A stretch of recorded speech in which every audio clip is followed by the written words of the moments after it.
Ad Astra at... Thank you for Ad Astra...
We've been to so many places lately. What do you say we take a day off from adventuring and just find somewhere nice to relax? Let Paimon think. Where are some nice places we could go? Oh, why don't we pay Cloud Retainer a visit at Mount Outsong? It's been a while since we last saw that illuminated bird. She's always the one popping up out of nowhere and scaring us half to death. So let's surprise her this time.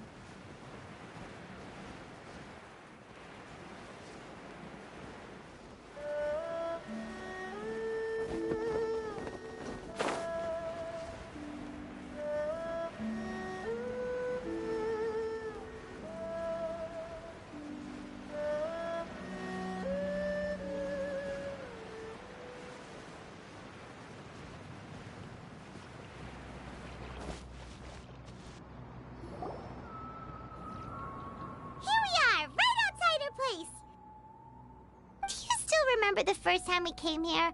We even brought offerings and everything. And when we told her that Rex Lapis had been assassinated, she immediately threatened to squash Liyue Harbor. Paimon thought she'd be impossible to get along with. But now that we've spent some more time together, she's really not like that at all. We probably don't need to bring any offerings now that we've gotten to know her pretty well, right? Still, Paimon's got some snacks around here somewhere, so if she really wants something, we can just use that. Huh? Traveler, did something catch your eye? Whoa, what a pretty lady. Is she also here to visit Cloud Retainer? Yeah, you're right. All it takes is one look and you can tell she's someone special. As expected of that bird lady, really. She must have a whole bunch of Adepti friends from all over the country. Okay, but if we're both friends of Cloud Retainer, then we're basically friends by association, right? Want to go up to her and say hello? Helping you make more connections is a part of Paimon's job as your reliable guide. Paimon's got this.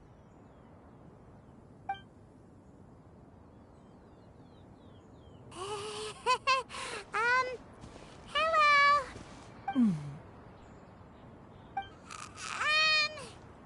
Paimon is Paimon! And this is the Traveler.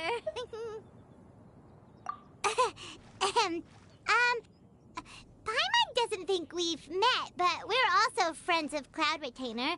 May we have the pleasure of learning your name, Madam Adeptus? You two...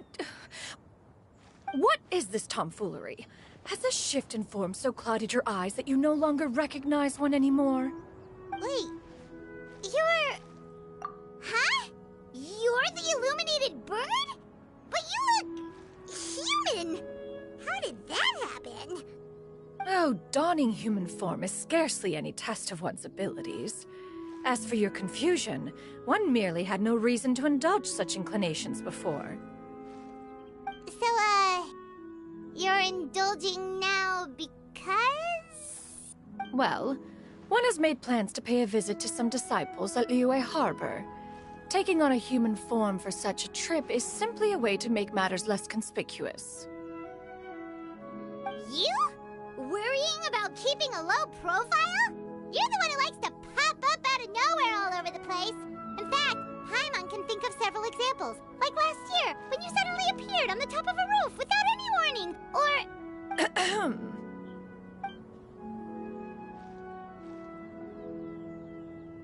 Hey, didn't we agree not to bring that up unless she asked? Oh? So you have taken care to follow the proper rules of etiquette after all. Most commendable.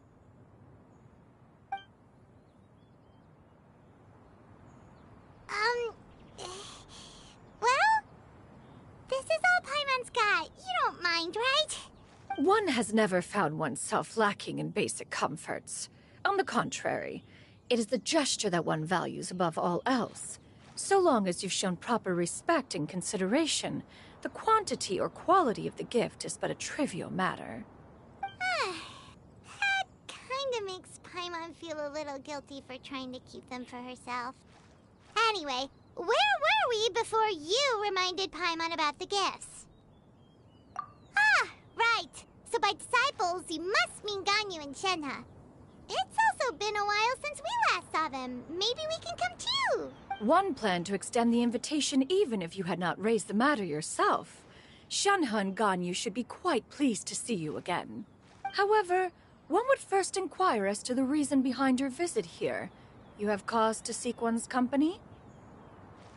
Yeah, we just found ourselves missing you and wanted to see how you were doing. We were hoping you'd tell us one of your stories. Who knew we'd run into your human form while we were at it?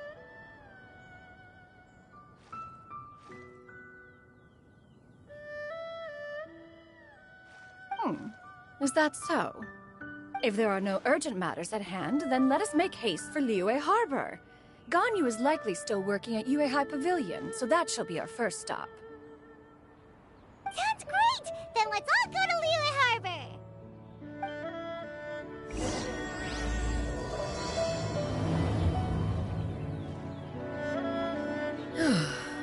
Ganyu has been quite busy with work as of late. One can count on one talon the number of times she returns to Mount Aocang each year. Shenoha has also secured employment recently. In her correspondence with me, she wrote that she shall have no need to return for the foreseeable future. Did they think one was so easily mollified? One shall investigate everything with one's own eyes and decide for oneself if their living conditions are satisfactory.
We're almost at Yue High Pavilion! Hey, do you think Ganyu will be shocked to see Cloud Retainer like this? Guess we have no idea if Shenoha and Ganyu have ever seen her in this form before. Wait, where did she go?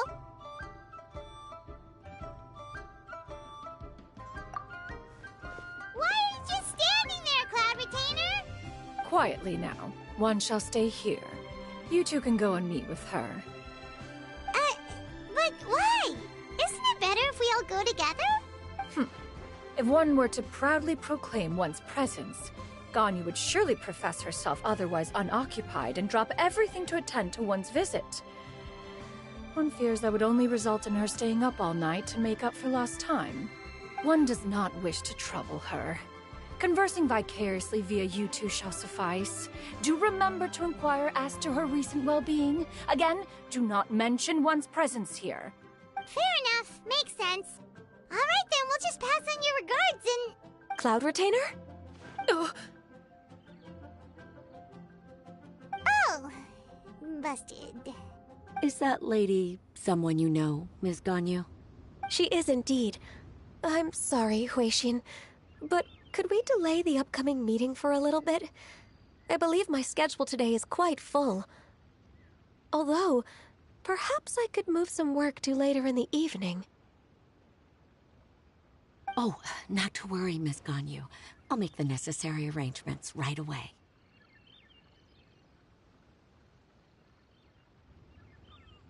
Thank you, Huixin.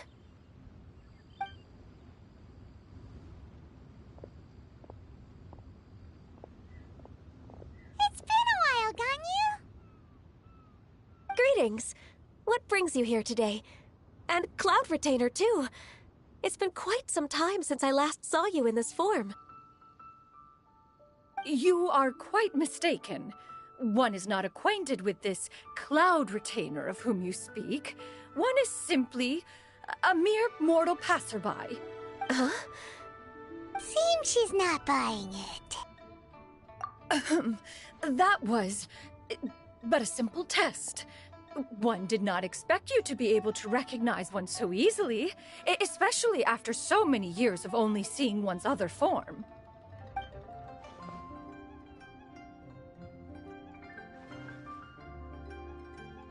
But recognizing you is, my responsibility as your disciple. An apt observation.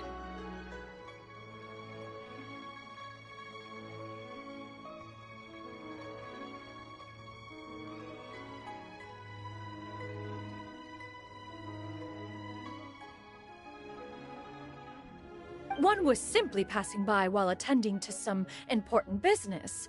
One thought it would only be fitting to pay you a visit while in the area.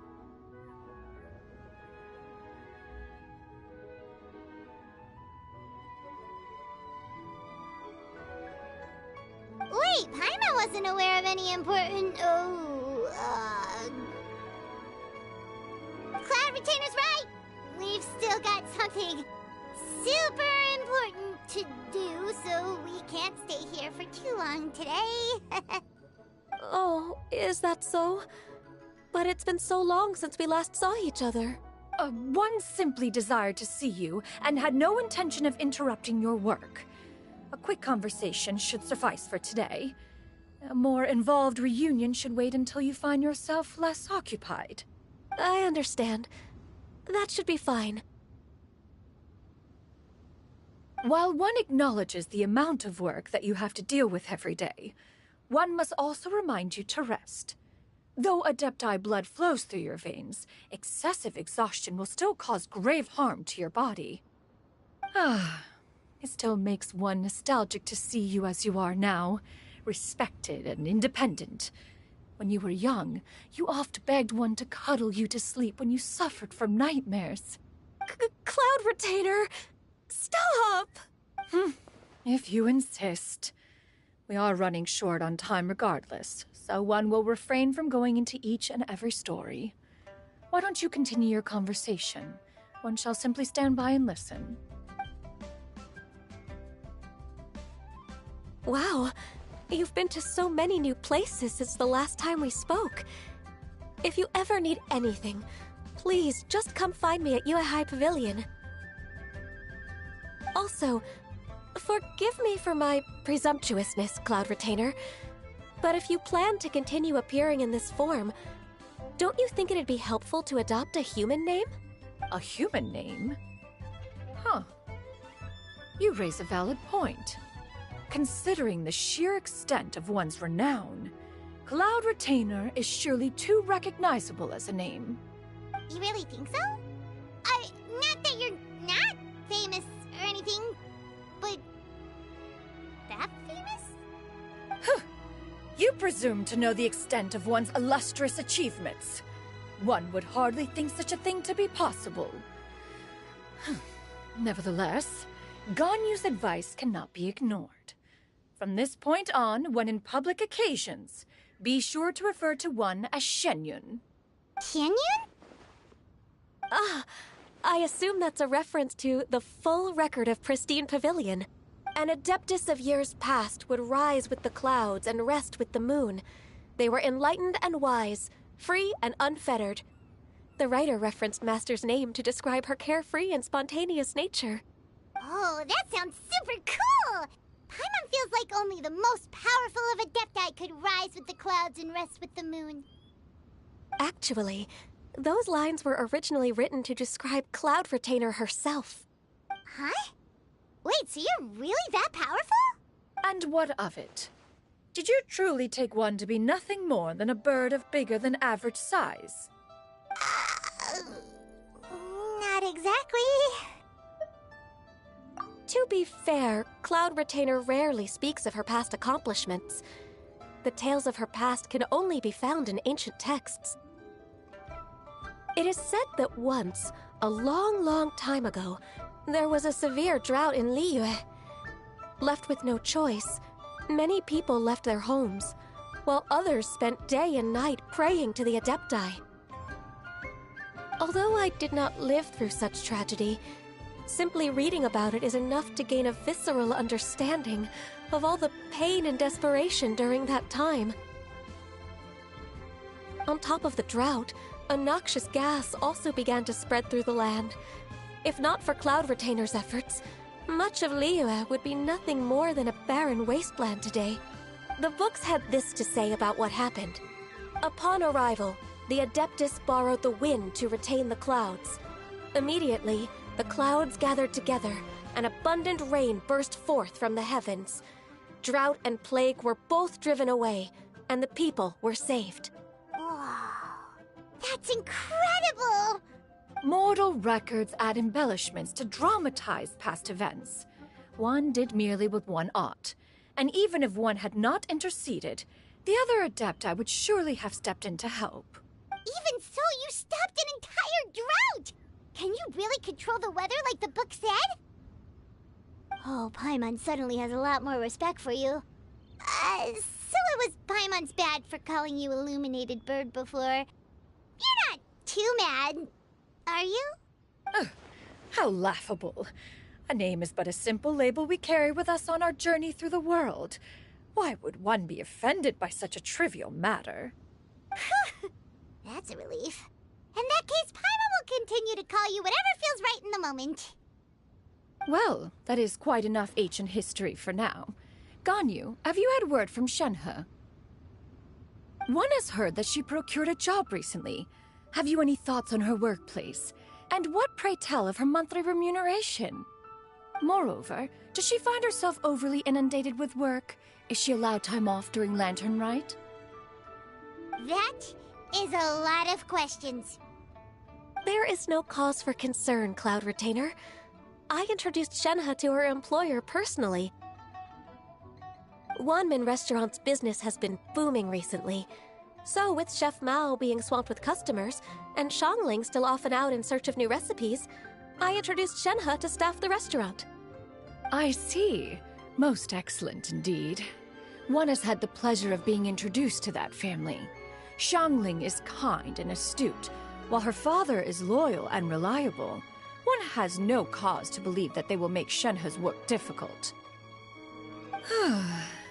Now, it is almost time to partake in the victuals of noon. One shall visit Wanmin Restaurant in person and see how Shenhe is doing.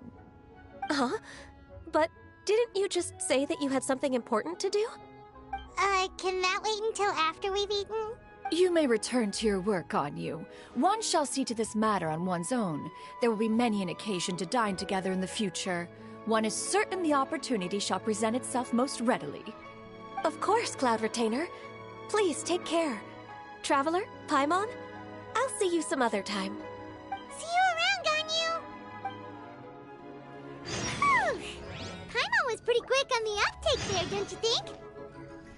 As soon as you mentioned important business to attend to, Paimon realized that you were just looking to cut the conversation short and not take too much of Ganyu's time. Is Paimon right?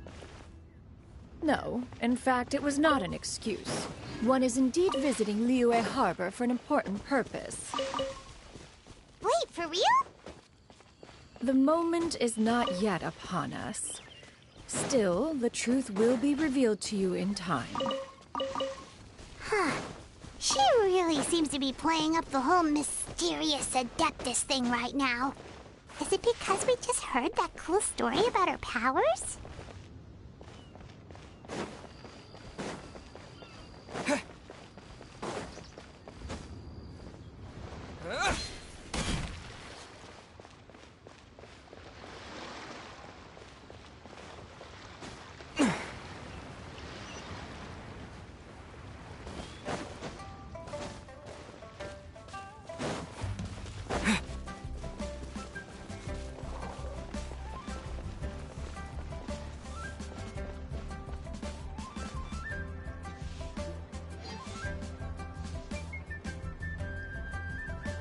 You get what I'm saying, right? Yeah, how can I not? Not even fine food is enough to distract from the presence of a fine lady, eh? Oh, I'm far more interested in getting her details than ordering any dishes. Hey, how about you ask her? You do it. No. I think you should. Wait, she's coming. What can I get for you today? Greetings, miss. I was just wondering if you'd be willing to... What would you like to order? 2 servings of Mora meat to go. Good chat. Bye.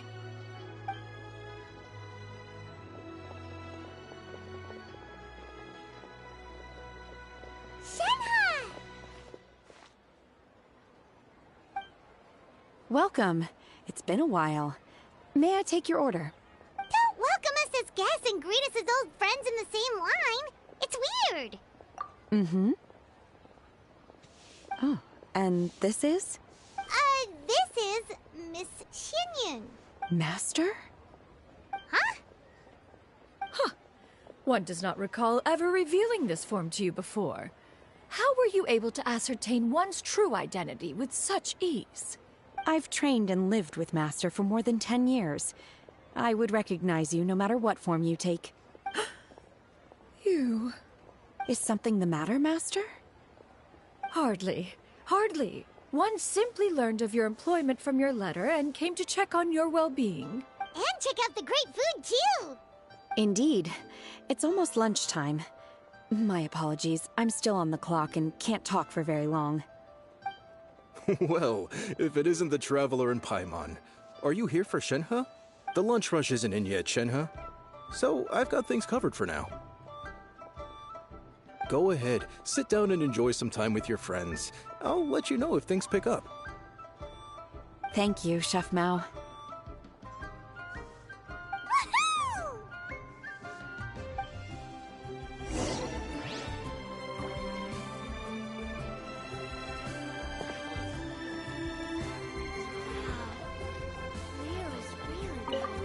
Woohoo! I wonder where Xiangling's run off to this time. If you bump into her, please let her know that a new shipment of spices has come in. So it'd be nice if she could come home and take a look.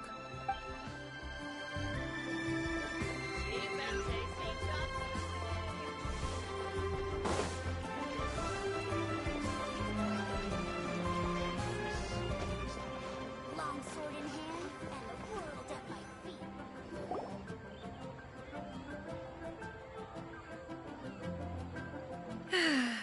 It is just as one expected. The owner of Wanmin Restaurant is indeed a most reasonable and accommodating human. Still, the work here entails dealing with quite a varied group of people. Has this been difficult for you, Shenhe? It's been manageable so far. I sometimes run into strange people, but I have figured out a way to deal with them. Seems like you've been making progress. So by dealing with them, you mean... First, I try to talk sense into them. If that doesn't work, I threaten them with violence. At this point, they usually decide they are in favor of a civil conversation. Oh, how should Paimon put this? Oh, a sensible plan. One is gladdened to see you integrate so well into human society. And you, Master? How have you been? Simply marvelous.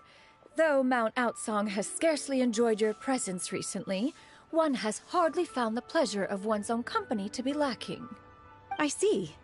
Oh, just as expected of Master. I have missed Master quite a bit too. Even though work has been busy lately, I've already had a conversation with Chef Mao about taking some time off soon to visit Master. Oh, you did? Do make note of such matters in your letters in the future. There's hardly a need to keep one in suspense. Whoa, her mood shot up just like that. By the way, Master, since you are in Liyue Harbor, have you had the chance to visit Ganyu? Indeed. She is similarly preoccupied with her work. There was time only to exchange a few simple pleasantries. Ganyu told us the story of Clabbertiner's name. It was amazing. We never knew how powerful she was before. I see. In that case, allow me to also share a story about Master's past. Oh? Is that a problem, Master? I believe this to be a good topic of conversation. No, not a problem. One was simply caught off guard. But no matter. Please, proceed. One is most curious to see how much of one's own conversational prowess you possess. Master once participated in a race against Mooncarver. After Mooncarver lost, he insisted that Master's ability to fly gave her a natural edge in such a contest. In response, Master agreed to forego flying in return for being able to use one of her devices in the race. Mooncarver accepted, only to find Master with a brand new device on the day of the contest. Huh. What kind of device was it? It was a mechanical vehicle made out of iron. What was it called again? Oh, an electro-powered bicycle? Oh, you refer to the bicyclical Thunder Flashmobile. One spent 49 days conceptualizing and crafting it. It need only be infused with adeptal energy, and it can cover thousands of miles in one day. Oh, it boggles the mind why Mooncarver ever supposed he might best me in a contest of locomotion. Though he sprinted with all his might, he could barely keep up. Alas, the one flaw of my mechanism lay in its weakness against mountainous terrain. One was thwarted mere seconds from victory, when it was thrown off course and failed to make it across the final stretch. Truly a most unfortunate turn of events. Anyway, do go on, Shenhe. Master, that was the end of that story. Is that so? Huh. With you gone, one has seldom felt the desire to call upon those old fossils for another contest. What is a race without spectators, after all? Have you been lonely, Master? Lonely? Huh. At one's age, entire human generations come and go in the blink of an eye. Even one's own self-directed musings can span several days and nights. 'Tis a most foreign sentiment. The mere mention of it is preposterous.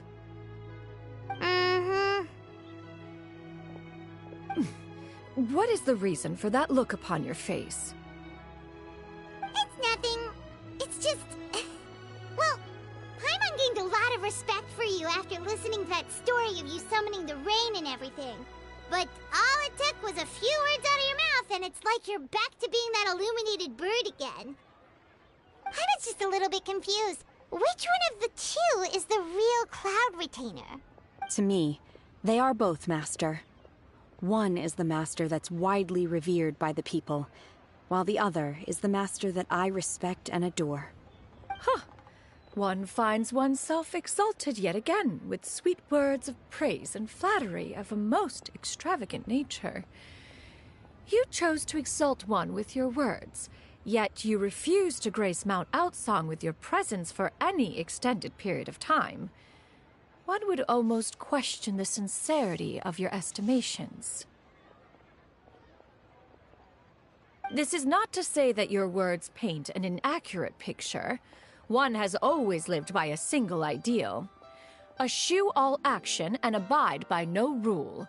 One does as one pleases and speaks as one pleases. Others may critique or praise as they see fit, yet one places little weight in such judgments.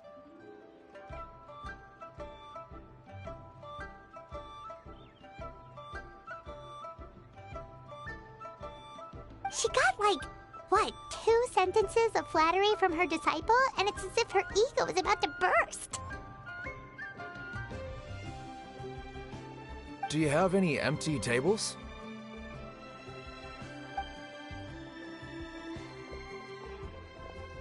Hey there, could we get another fish stew? I'm hearing more guests come in. I should get back to work. Alright, good luck with the lunchtime rush, Shenhe. Mm-hmm. I'll try my best.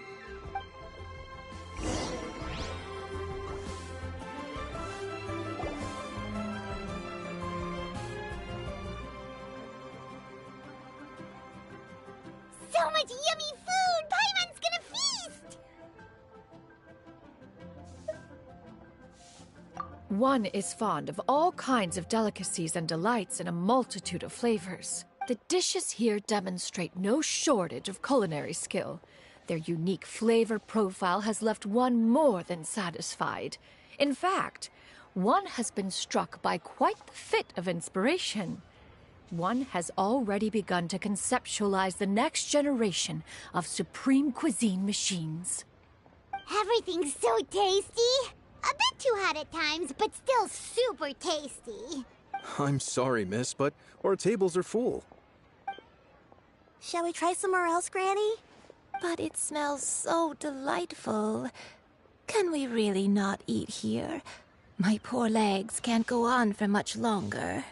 Well, you could always check with some of the other guests and see if anyone's happy to share a table. Okay, I'll ask around.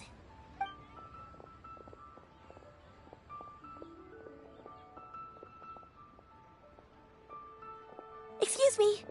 Would you mind letting us share a table with you? There are no empty tables left, so... Ah, well, Paimon doesn't mind. What about you guys?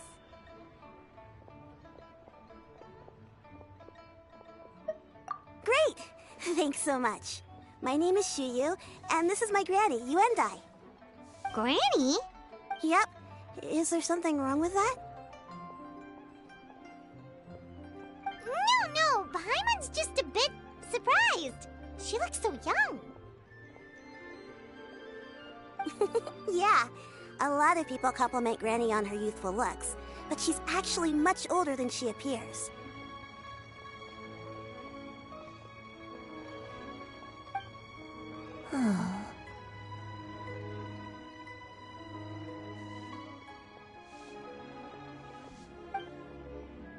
Granny?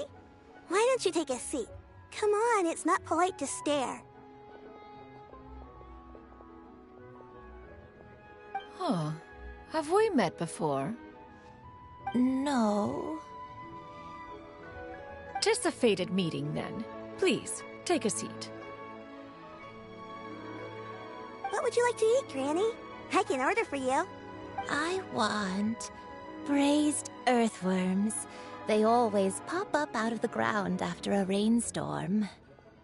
No, not this again. Granny, there's no braised earthworms on the menu. Braised earthworms? Well, that sounds weird. Do people actually eat that? Right, that's what Paimon was thinking too. Need any help? Help? Oh, do you mean with Granny? Thanks, that's nice of you to offer. Granny has pretty bad dementia, so her memory's getting worse all the time. She's always saying things that sound kinda confusing. Actually, her memory's been bad ever since I was little. But it's gotten so bad lately that I even have to remind her who I am every morning. They died young. It's just me and Granny now. Oh, but it's okay. Don't feel bad. Granny loves me a lot, and I love her a lot too. Sure, it's hard at times, but you just gotta make the best of the life you've got. Wow, you're really tough for your age, kid. You're too kind. And me? Oh, what about me?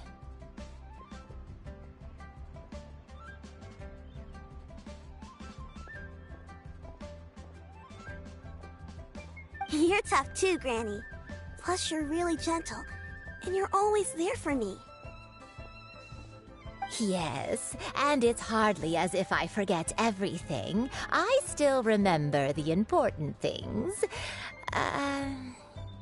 Wait, what was that really important thing again?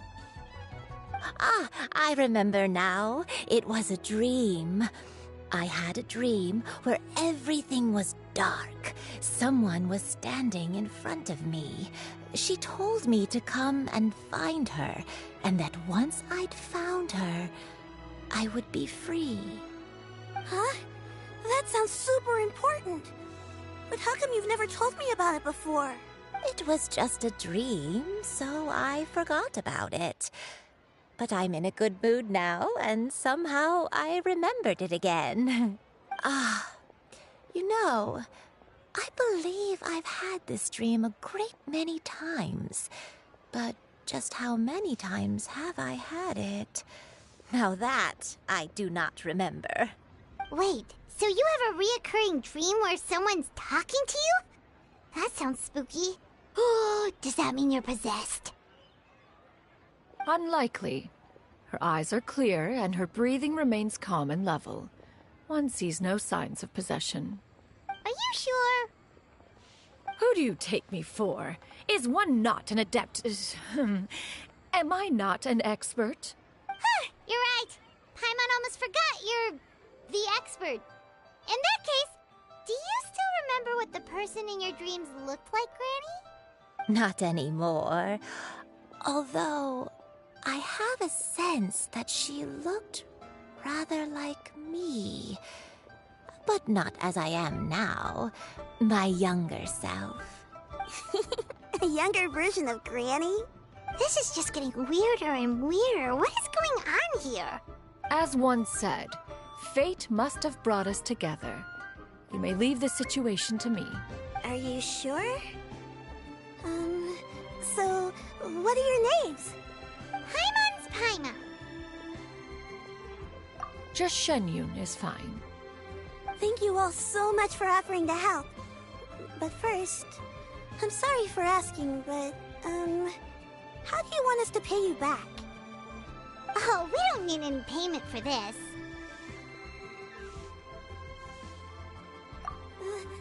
Thank you so much. You're welcome. But Miss Shenyun, what exactly can we do to help out this granny? All we have to go off is that dream. Where do we start? That is elementary. Since her dreams portray her younger self, then we shall retrace the steps of her youth. Once we have revisited those places, her memories will likely return. Sounds like a plan. So, Granny, do you remember which places you went to when you were young? Why, of course I do. The heavens above, the earth below, the wispy clouds, and the emerald mountain streams. Okay, taking that as a no. I might have an idea. Once, when I was really little, my dad told me that Granny used to be a martial artist heroine who saved loads of people from a disaster. If it's true, then maybe they wrote about it in the history books or something. A martial arts heroine? Oh, Shinjo knows tons about Liyue's chivalric traditions.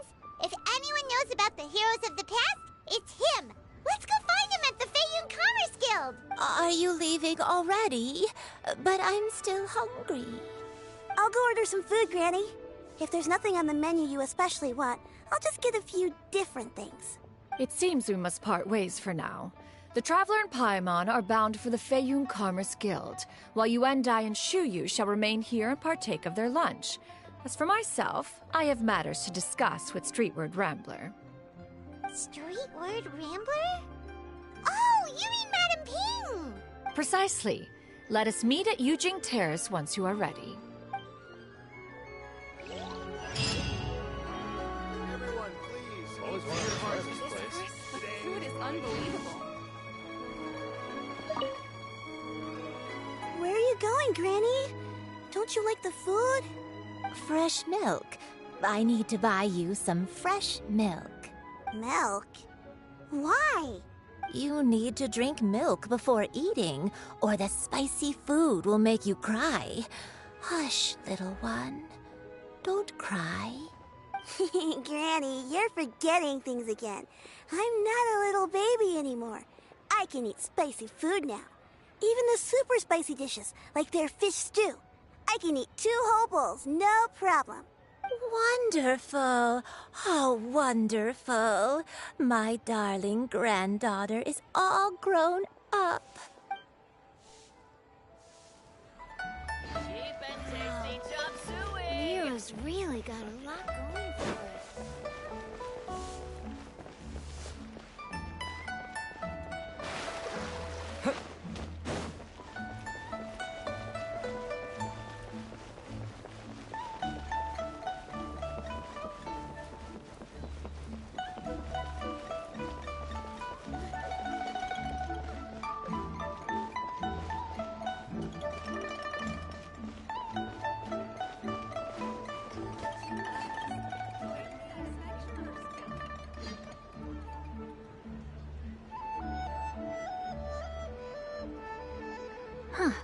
It's you two.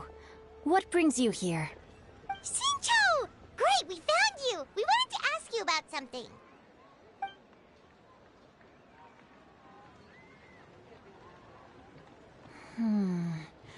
That's not a whole lot of information to go off of. I don't know if I can say for sure. I can't pinpoint her identity from your description alone, but considering her age, I am reminded of a nameless heroine who's been featured in various chivalric novels. Nameless heroine? That's right. The novels often speak of a great drought from 50. The people suffered. A nameless heroine appeared and began to clear away evil spirits and bandit camps. The people idolized her, but never learned her name. All they knew was that she always acted alone. Later, though, she supposedly fell in love with a similarly noble-minded exorcist from Mount Tianheng. They were well matched in more ways than one, often fighting together as a fearsome duo of otherworldly strength. After the drought ended, the heroine and the exorcist left the public eye and began living a reclusive life in the mountains. All that remained were tales of her incredible accomplishments. The way this nameless heroine faded from fame into obscurity later in life is not too dissimilar from Miss Yuendai. I hope that's somewhat helpful. Thanks a lot, Xingqiu. We knew it'd be worth talking to you. It's nothing at all. Just something I came across while reading. I did do a bit of extra research on her story, but it was just out of personal curiosity. Well, Paimon still thinks that's super cool. Oh, wait, Xingqiu, if you've read up on her, do you know of any places often associated with her? Let me think. In the novels, the nameless heroine always appeared near one of 3 places. Wangshu Inn, the area just north of Jueyun Karst, and Qingyun Peak. Perhaps the real-life heroine who inspired the character was also often seen near those 3 places. That would explain why those locations appear in the various novels written about her. You're welcome. To be honest, I found some parts of the story confusing when I first came across it. If Miss Yuendai was indeed the original inspiration for the character, she may just be able to help me put the pieces together. It's rare for a chivalric hero to fade into obscurity during their lifetime, even after retiring from the public eye. But no one ever saw or heard from the nameless heroine again. There were even rumors that she became extremely ill. I've never understood why someone would go to such lengths to erase themselves from public memory. It's almost as if she was trying to hide from something. There's probably far more to the story than what's been written. We'll be sure to tell you if we manage to uncover the truth. That's a deal. Perhaps, behind the truth of it all, there lies a story more fantastical than any work of fiction. Paimon feels like we just learned so much from Xingqiu. A drought, a nameless heroine, a life of seclusion. Wait, why does the story sound super familiar? Oh, right! There's a drought in this story, too! Xingqiu, are droughts super common in Liyue or something? Well, they used to be. But people have long since developed methods to prevent them, like by cultivating the soil or digging canals. So while droughts do happen from time to time, they are rarely regarded as true disasters. The drought 50 years ago is probably one of the worst we've had in the last several centuries. The crops withered, the streams ran dry, and the monsters in the mountains became rabid and agitated. Countless caravans were attacked, and people who lost their homes came together to form bandit groups. What started as a natural disaster soon became a human tragedy as well. That sounds awful. Yeah, and that's exactly why the nameless heroine was so beloved. She must have been someone of true integrity, to do so much for the people while asking nothing in return. Still, as terrible as that drought was, it was nothing compared to the truly calamitous disasters that befell this land in ancient times. They say that back in those days, disasters were both more severe and more common. Only the strongest of Adepti could hope to dispel the ruin and devastation. Do you have any other questions? We're good for now. We're just going to head back and meet up with Miss Xianyan and the others again. Paimon hopes that Granny Yuendai will be able to remember more of her past. She used to be a great hero who saved many people. So sad that she can't recall any of it. Anyway, we'll be off now. See you some other time, Xingqiu. Thank you so much for your help. It's no problem at all. Safe travels.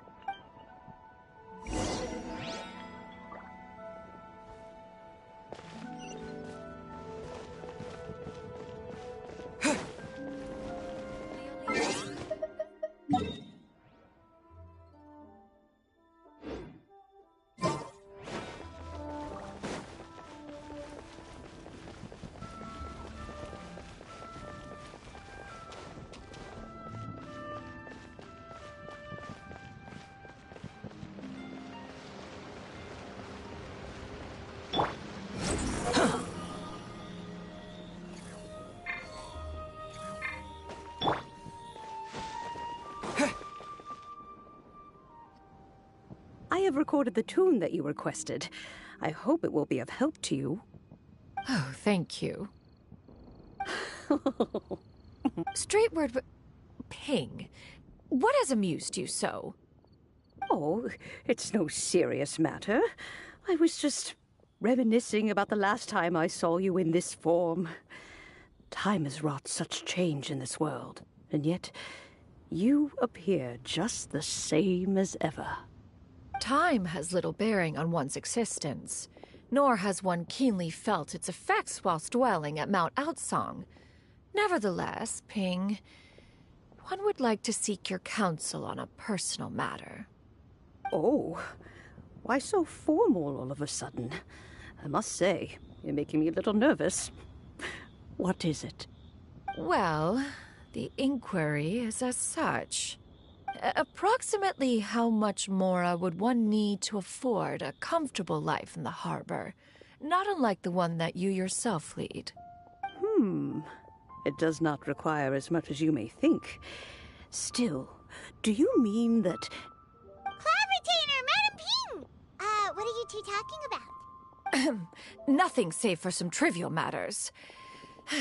Have you unearthed any useful details? Xingqiu has a theory, but let's save it for when Chuyu and Miss Yundai have joined up with us again.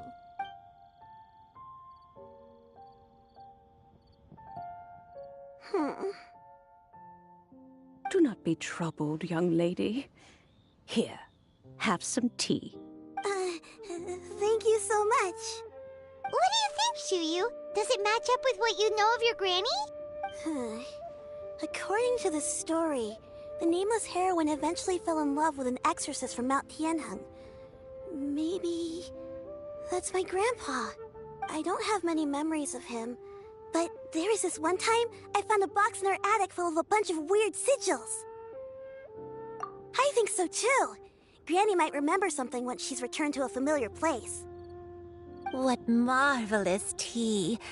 I can taste the dew's sweetness in this cup. It's as if I was taking a stroll in the mountains, thoroughly one with nature and at peace. Is that so? Then please drink as much as you like. There's no need to hurry. At our age, it's always nice to slow down and take the time to appreciate pleasant conversation among friends. Thank you. Okay, since we have the time, can I ask you something? Sure thing. What would you like to know?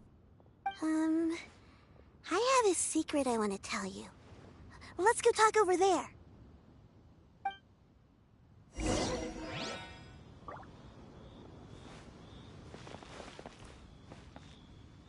You can taste the sweetness of the dew? It's just a feeling.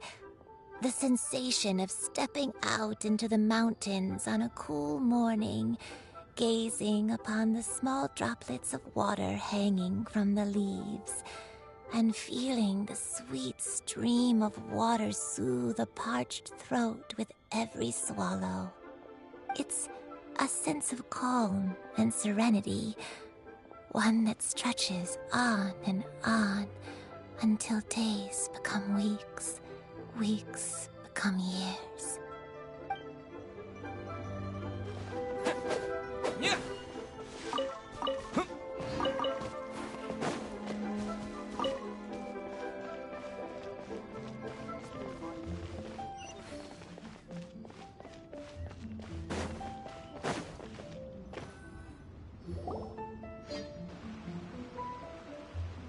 What's wrong, Shuyu? Well, I've been kind of meaning to ask ever since we started talking in the restaurant, but are you guys all adepti in disguise?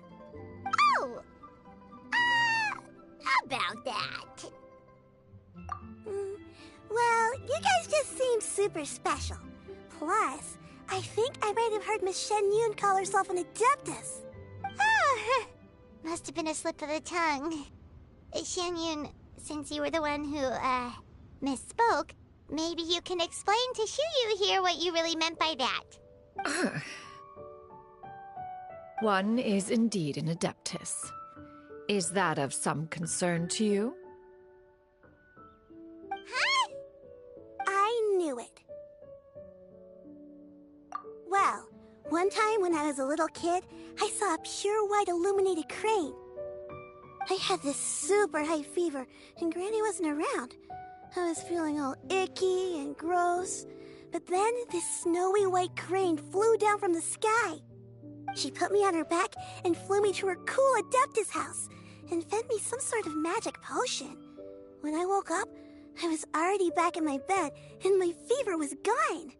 I really wanted to thank her, but I was too sleepy to stay awake, so I never got the chance. So, I just kind of wanted to ask if maybe any of you have ever met an Adeptus like that? A pure white illuminated crane? The only two we've ever met are blue and white and black and brown. Have you ever met one that's pure white, Claveratina? Never has one met an adeptus with such features.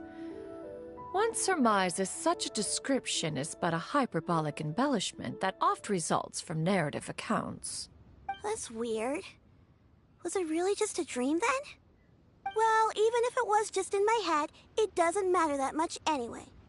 All I really want is to help Granny recover her memories. I'm really grateful for all your help.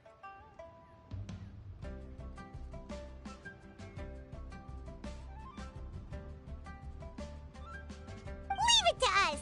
Now that we know the 3 locations, we just need to visit them one by one. Let's go to Wangshu Inn first!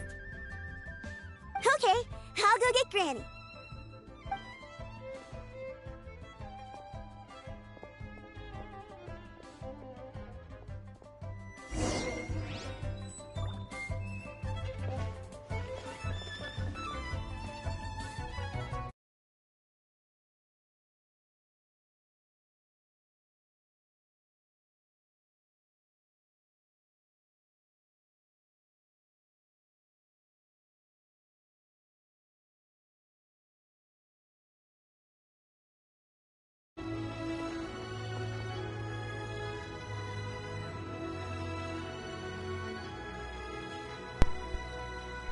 Balls.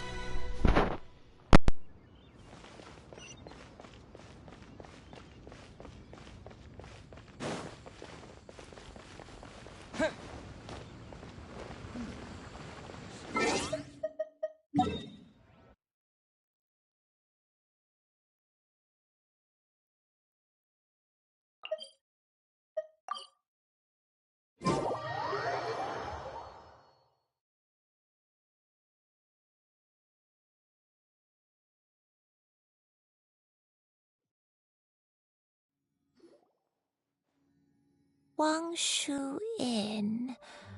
Wangshu Inn. Do you remember this place, Granny? Yes. The fish here is very delicious, and if you look out into the distance, you can always spot a bird that's been left behind by its flock.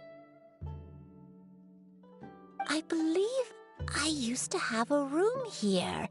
It had a window. Yes, I spent a lot of time looking out that window. Which room was it again? Let me look. I'll come with.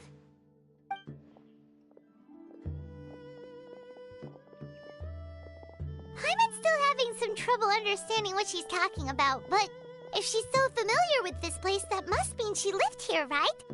Wait, huh? Whoa! Shao, what are you doing here all of a sudden? You scared the living daylights out of Paimon!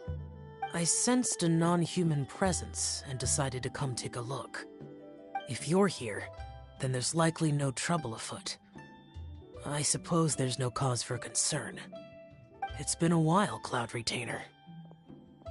I see you have returned to your previous form. I have indeed. I fought alongside her in this form on many occasions during the Archon War. Oh, wow! What was she like during the war? Oh, wait, let Paimon take a guess. Was it anything like this? Behold, the glory of one's newest invention, the Bang Bang Continuous Fire Mechanism. Hands up and surrender, or be prepared to face the full might of the Adepti.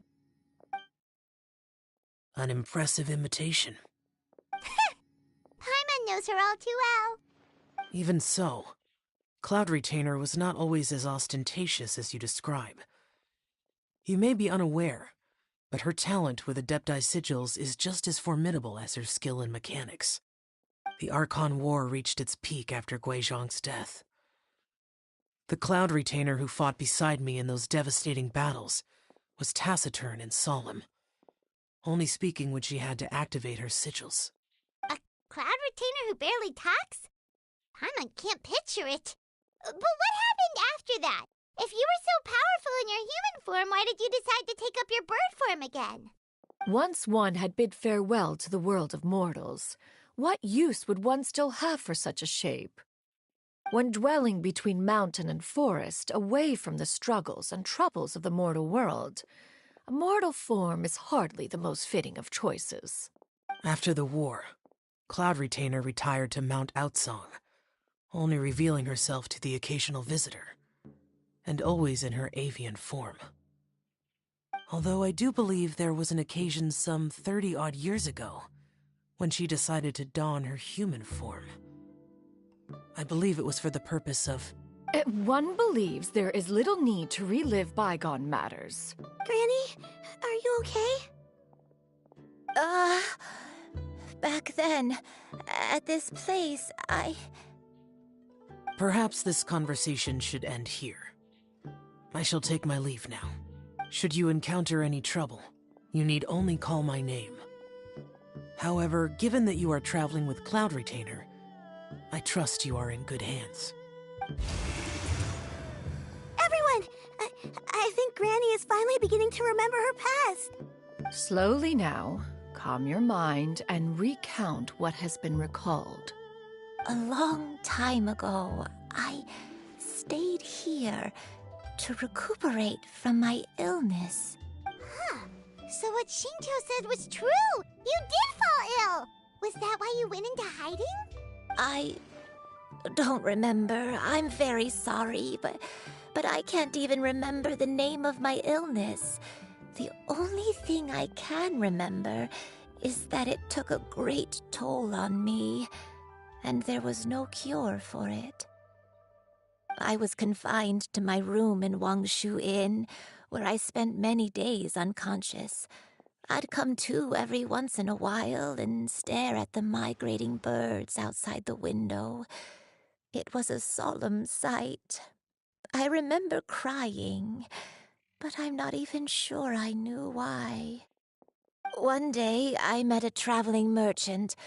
Upon hearing of my illness, he sold me a bottle of soul-revitalizing tea pills. He told me that the pills were concocted using Adepti blood and could be used to alleviate my symptoms. Sure enough, I made a full recovery. My illness remained dormant for several decades after that. Wait, but if your illness remained dormant for several decades, are you saying that what you're going through now is just a relapse of what happened all those years ago? And it was all thanks to the pills that you managed to keep the symptoms in check? Paimon's brain kinda hurts. Do you remember anything else? I'm sorry, I don't. Oh, if only I wasn't so useless. Hey, you're not useless. You've done so much for me. Watched me grow up. Raised me. How could you say that about yourself? Oh, fret not, dear child. Granny was just a bit frustrated. That's all.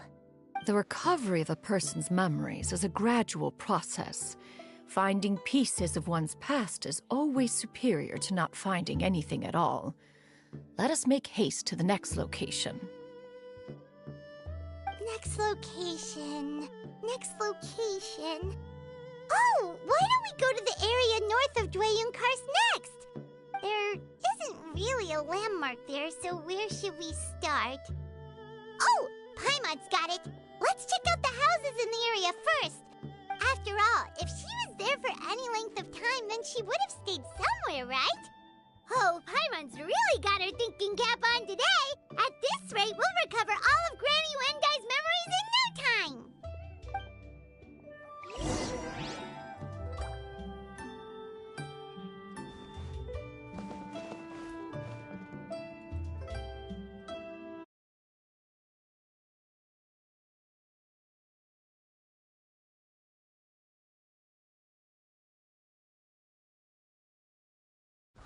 So wine is a healthy drink. Could it be true? What I've heard.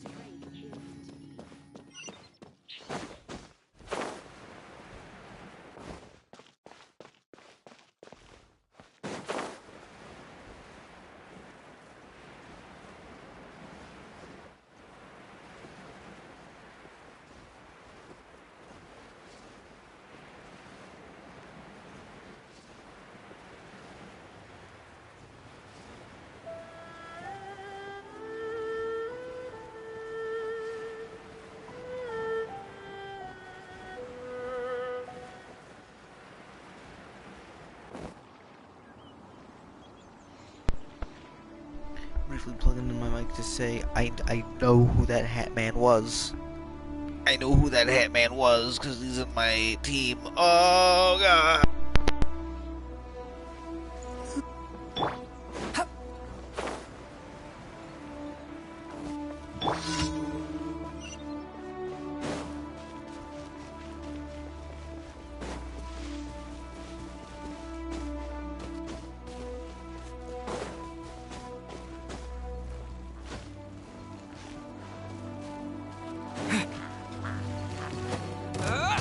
Squall Fury! Bow your head!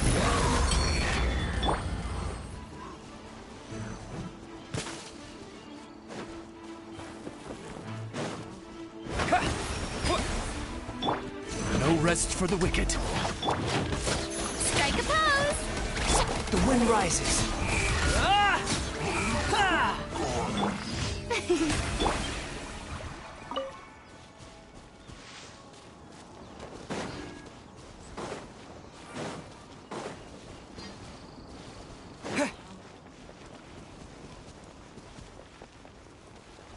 Whoa, why are there so many treasure hoarders here? Guess it's time to round up the bad guys.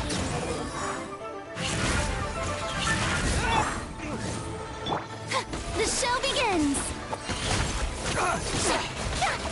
Yoo-hoo!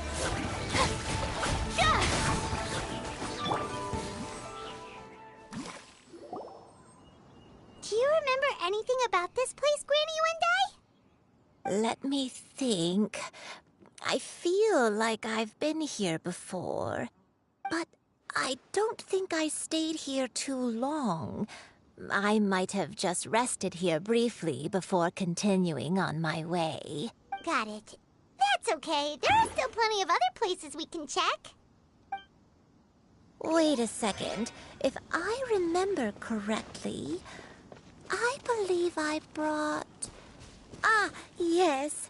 I brought some sweet snacks with me.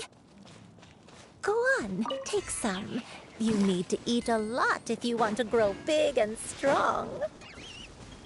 Oh, thank you. Then Paimon will help herself.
Paimon sees an abandoned house! Why don't we take a break over there?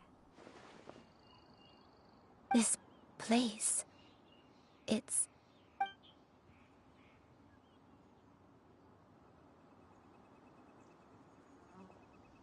Did you remember something, Granny? I remember. Shuyu. This is where your father was born. It was a moonless night. I had been injured, so your grandpa was supporting me. We fled together with some being in the fog behind us in hot pursuit. I had exhausted my strength when the labor pains came on, so we took refuge in this house. Your grandpa set up a barrier outside, but neither of us knew if it could hold the monsters back. I remember that night. I remember falling to my knees, reciting a prayer over and over. I alone am the source of this sin. Punish me as you wish for forsaking my oath, but spare my innocent child. Sin? Oath? Did you do something wrong? I don't know. I don't remember. I only remember praying in the darkness with all my strength until the sun finally rose again and the fog cleared out. Eventually, the house was filled with the sound of my baby's first cries. That baby was your father. I remember I clutched him tight to my chest and wept tears of joy. It was the first time I'd ever felt such happiness in my life. My dad? He was my pride and joy, and so are you, Shuyu. You're so much like him, and I love you both so much. But you're always going to be different from me. Why? Just what did I do? I don't care what you might have done, Granny. You'll always be the person I love more than anything. You're too sweet, Shuyu. I'm lucky to have you with me. If not for you, I would not have had the courage to come here, to try to remember what I had forgotten. All right. Let's not stand around any longer. There's one place left, yes? Let's go take a look. If one recalls correctly, the next place should be Qingyu Peak. Yuandai, how fares your health? I may be a bit slow, but I'll do my best to keep up. I'm sorry to keep everyone waiting. Climb on. I shall carry you to the top. Oh, such lightness of weight.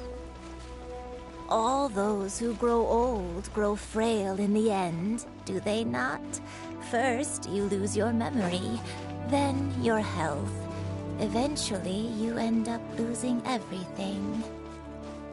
My only wish is to depart this world with a lucid mind, to free myself of this torment and the burden it places upon others. Fret not. You have my aid in this endeavor.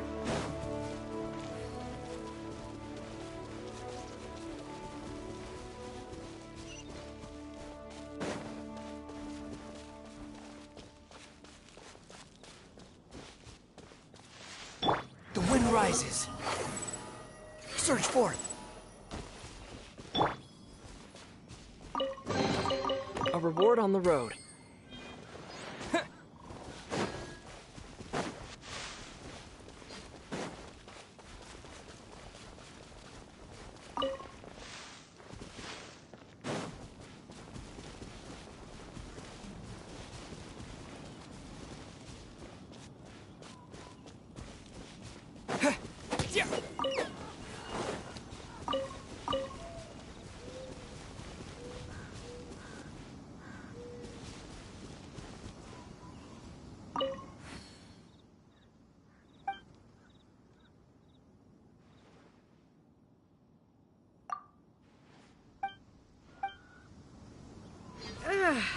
My eyes.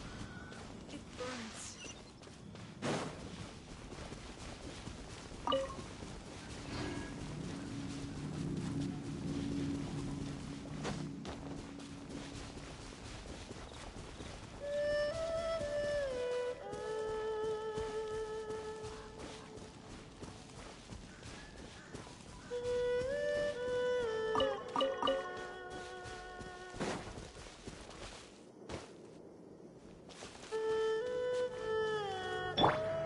Behold!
We're finally here. Does this place feel familiar to you, Granny Wendai? Let me see. How strange. Have I lived here before? When we were at Wangshu Inn and the abandoned house earlier, though I couldn't remember everything, I still felt a sense of familiarity. I could easily picture myself in those places.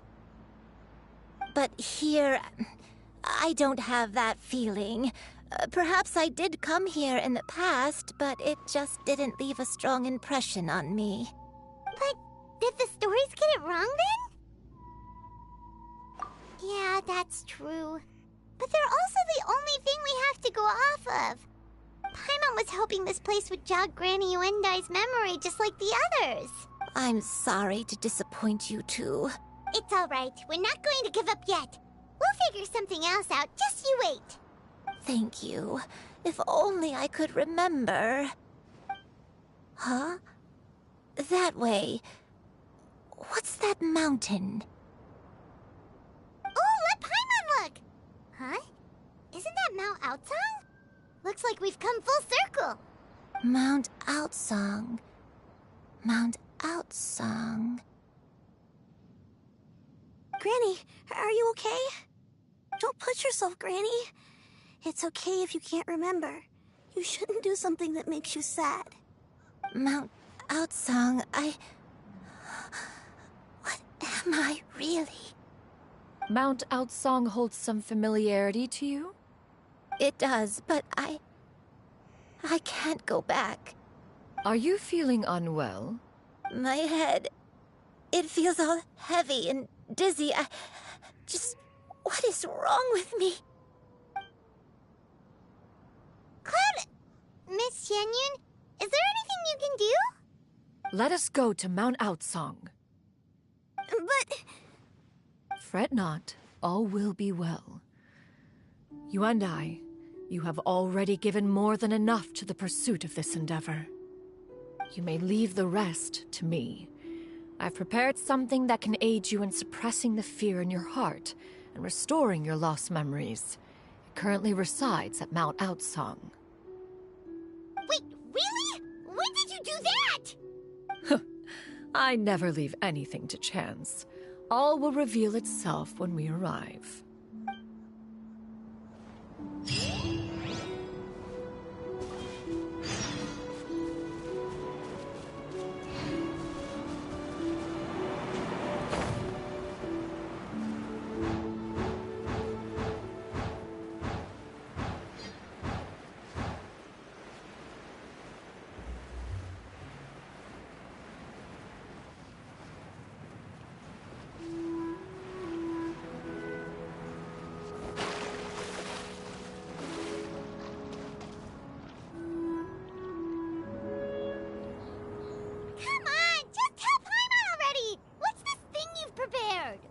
Here, this is it. Huh? But isn't this the mechanism that you were tinkering with when we first got here? Oh, is it another invention of yours? Precisely. A recent one at that. I am most pleased with the result. I call it the Suspensus Somnium mechanism. It periodically releases a soft breeze, which when paired with a gentle adeptal tune, can help the listener subconsciously relax and even enter a semi-hypnotic state. Soothing agitation and anxiety, relieving exhaustion and insomnia, its potential uses are numerous indeed. And of course, it can also aid in the recovery of lost memories. Whoa, what a cool gadget! But if you had it all along, why did you keep it to yourself until just now? We could have come to Mount Outsong right off the bat and saved time on a lot of floating. How preposterous. Had Yuendai not recalled much of her past through her own efforts, the device would have nothing to draw upon. We Adepti can only help those who first resolve to help themselves. Had she lacked such determination and strength of character, one would have little to offer in way of assistance. Paimon thinks she gets it now. Hey, what's that other thing? As previously mentioned, a gentle adeptal tune is required to take full advantage of the mechanism. One secured such a tune from Streetward Rambler. Only with her melodies can the mechanism reach its peak power. Whoa, Paimon can feel what you mean. Paimon's body feels light as a feather. It's as if she's lying down on a warm patch of grass after a super satisfying meal. And you, Yuendai, is the mechanism helping you to relax? It appears she has already succumbed to the depths of reverie. Come, join one on this side. We shall give her some time to herself.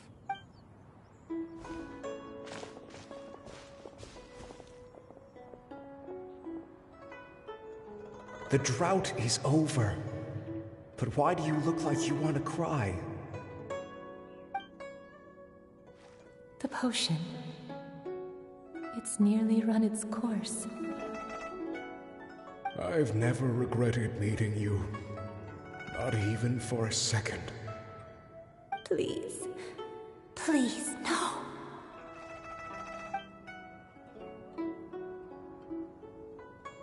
Have you forgotten? This is the world you left behind. One of gentle breeze and morning dew, perfectly straddled betwixt the realms of heaven and earth. This is your home. This is where you belong. You should have never left. The you of the past, the me from not that long ago, we should have never.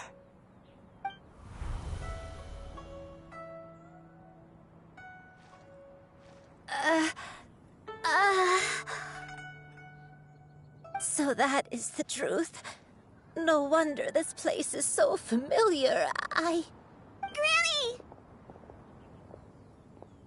Granny, are you okay? Cloud Retainer. Your memories have returned? Wait, did you just call her by her full name? Does that mean you already knew each other? Yes. I now remember everything. Everything.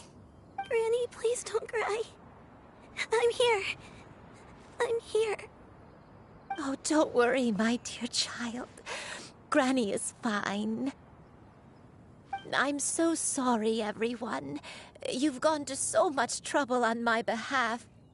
It's all come back to me now. The most important thing that I had forgotten was the truth of what I once was. One can sense the guilt that now plagues your conscience. Reclaiming a truth long buried is sure to come with a myriad of complex emotions. Perhaps one should recount the story on your behalf while you compose yourself. No, it's okay. Now that I've remembered, I must face my memories head on. Shuyu, everyone, I cannot thank you enough for all your help. I'm ready to tell you my story, if you're willing to listen. Please, Granny, don't force yourself. What happened in the past doesn't matter. I love you more than anything. Nothing you say can change that. I know, dear child.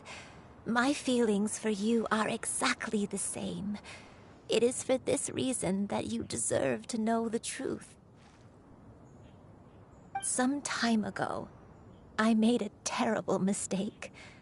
One for which I could never atone. Is this the sin that you mentioned in Dwayne Karst? What happened? I am, in truth, not a human being. My real form, one that I held for centuries, was that of a wild crane. I spent many, many years living on Mount Outsong, bathing in the soft breeze and drinking the sweet dew of the mountains. At some point, I somehow gained wisdom and sentience.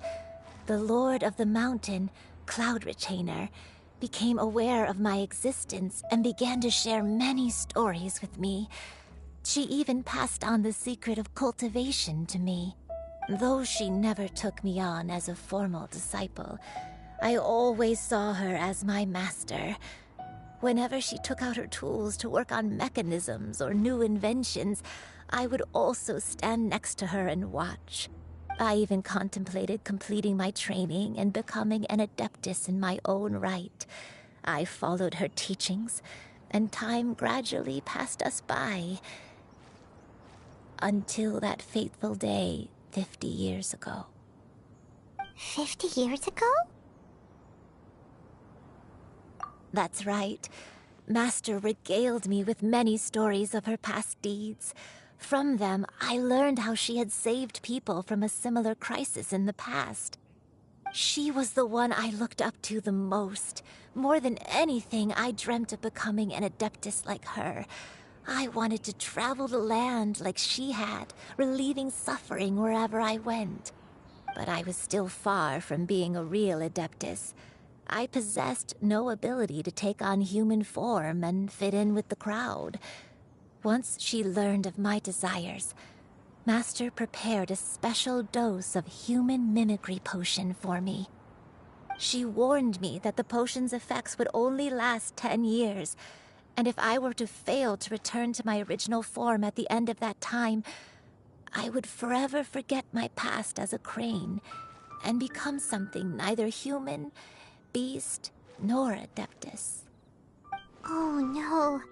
So that was the source of your dementia all along. Was it because of Grandpa?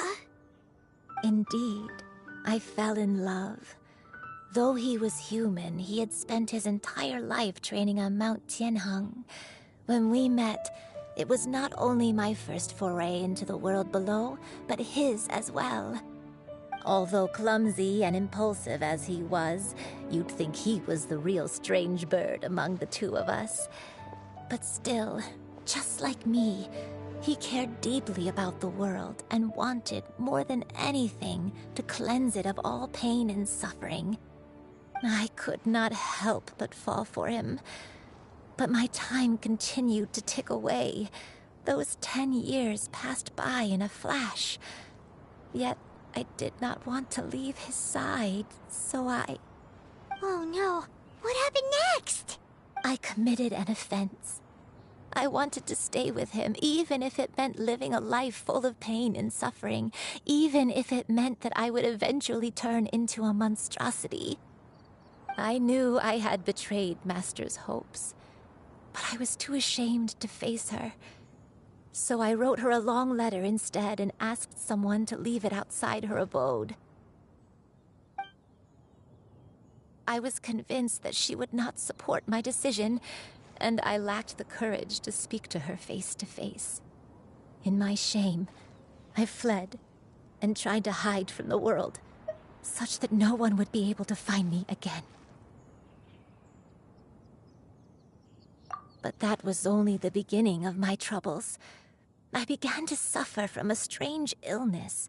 My memories became hazy and confused, and I could no longer keep myself awake. I understood that my pain was caused by my refusal to return to the life I was fated to lead. Along with my memories as a crane, I soon forgot the true cause of my suffering as well. I knew only that I had committed a sin. All I could do was pray for forgiveness, even if I had long forgotten what needed to be forgiven. Looking back, I was beyond lucky to have come across that traveling merchant at Wangshu Inn. It was such a fortunate coincidence that we were there at the same time.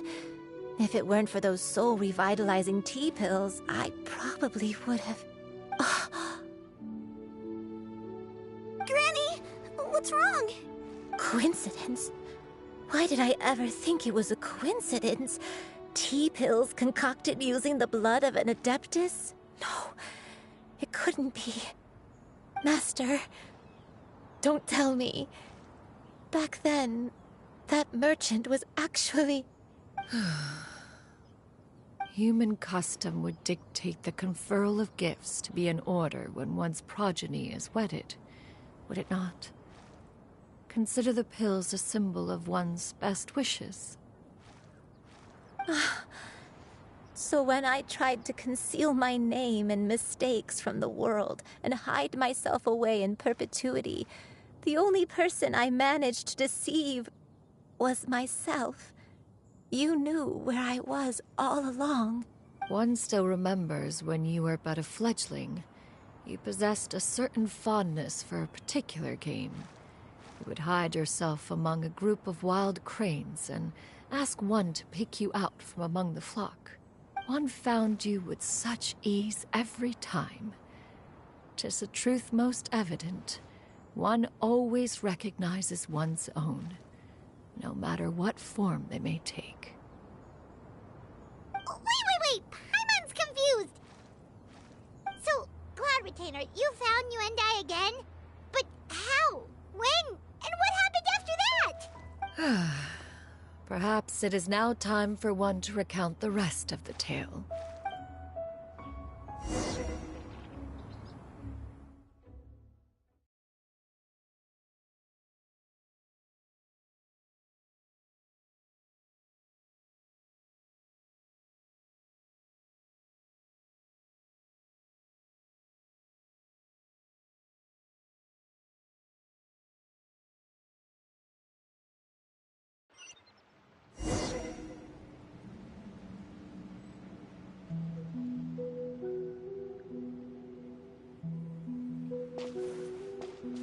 One was furious upon receiving your letter.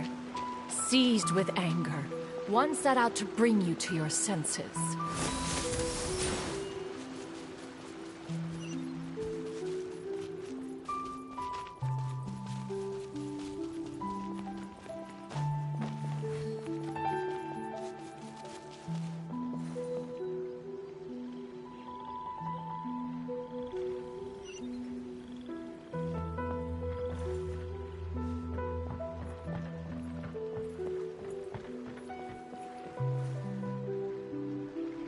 In truth, one had more than a few misgivings about your chosen partner. As an exorcist, his talent was lacking. One could hardly say his skill with sigils was any better. But soon, one came to appreciate the devotion he bestowed upon you during your illness. He never uttered a complaint and rarely left your side. Unwilling to begrudge someone of such character, one decided to overlook his aforementioned deficiencies, glaring though they may have been.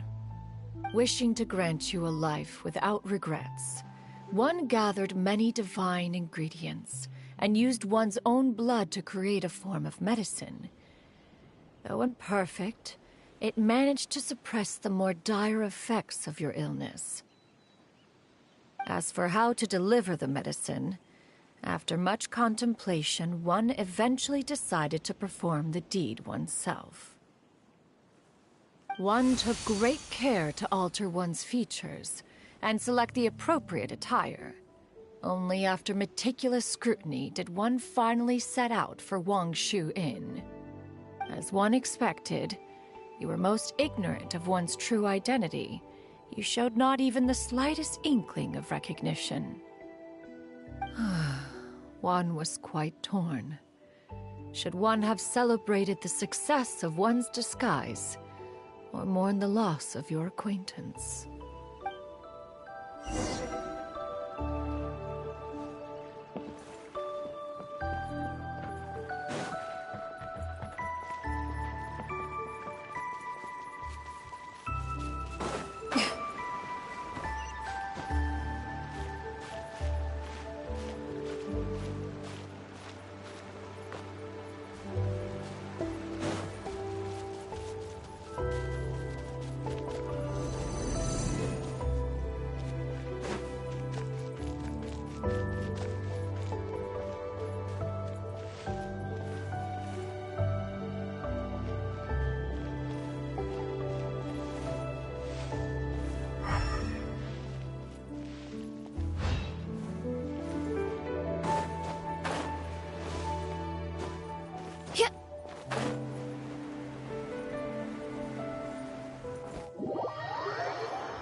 Nevertheless, one would speak to you about another matter, if you are amenable. Even considering your loss of memory, one was simply flabbergasted that you could so easily forget the consequences of consuming medicine infused with adeptal blood. Its proclivity to attract monsters is hardly that complicated of a concept to remember. To think that you tried to travel while weak from sickness and heavy with child. Had one not intervened to clear the fog, all of you would have been lost during the night.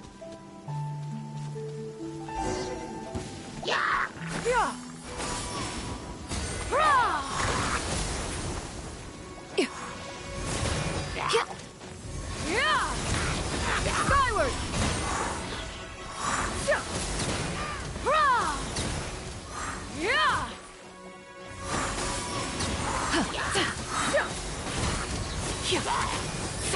Seize the skies! Skyward!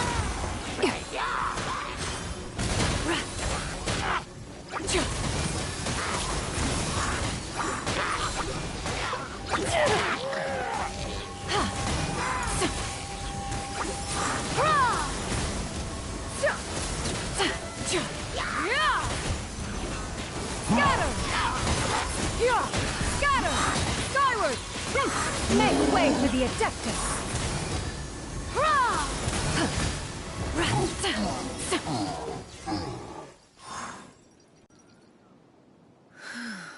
Those monsters would hardly have pursued you with such ferocity without sufficient incentive. They were likely incited by the presence of godly remains. Said godly remains, in turn, were likely drawn to the trace of one scent on your body. One was, after all, an active participant in the Archon War. Some of the gods were likely shattered by contraptions of one's very making.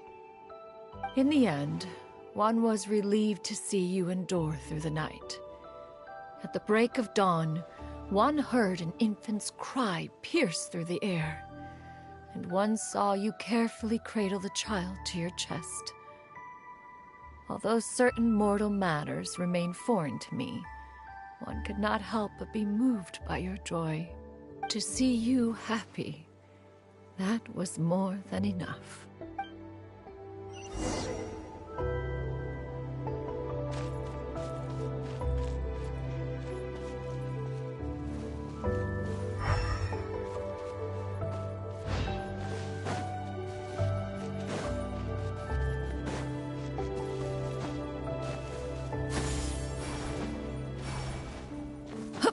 Now you should have a complete understanding of the events. Wait! But if that's true, then the crane who took care of me when I was sick must also be... Ah, one had almost neglected to recount the absurdities of that tale.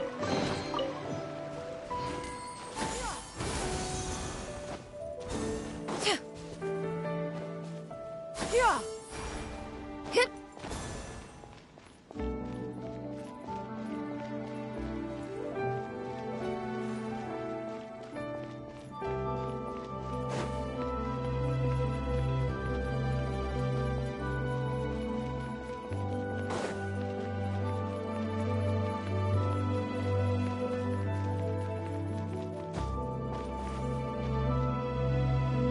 Just as you and I troubled one with her antics, so did you give one many a headache.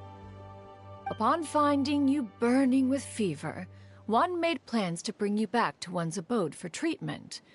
However, upon seeing one's form, you began to cry, refusing to get on one's back. When one asked you why, apparently you believed that one could not possibly be a true Adeptus, because all illuminated cranes are white from tip to toe. One had no choice but to apply powder to one's body to conceal the variegated nature of one's appearance. You became more than amenable enough when one stood before you devoid of any other coloring.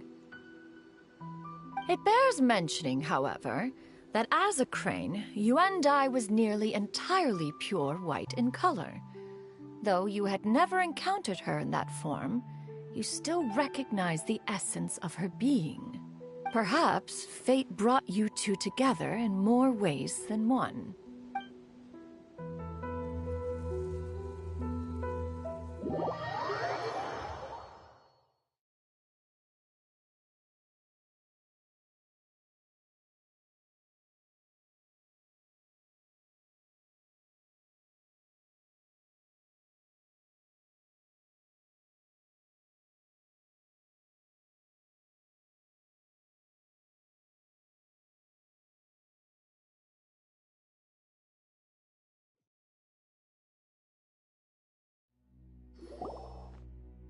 Now all has been revealed.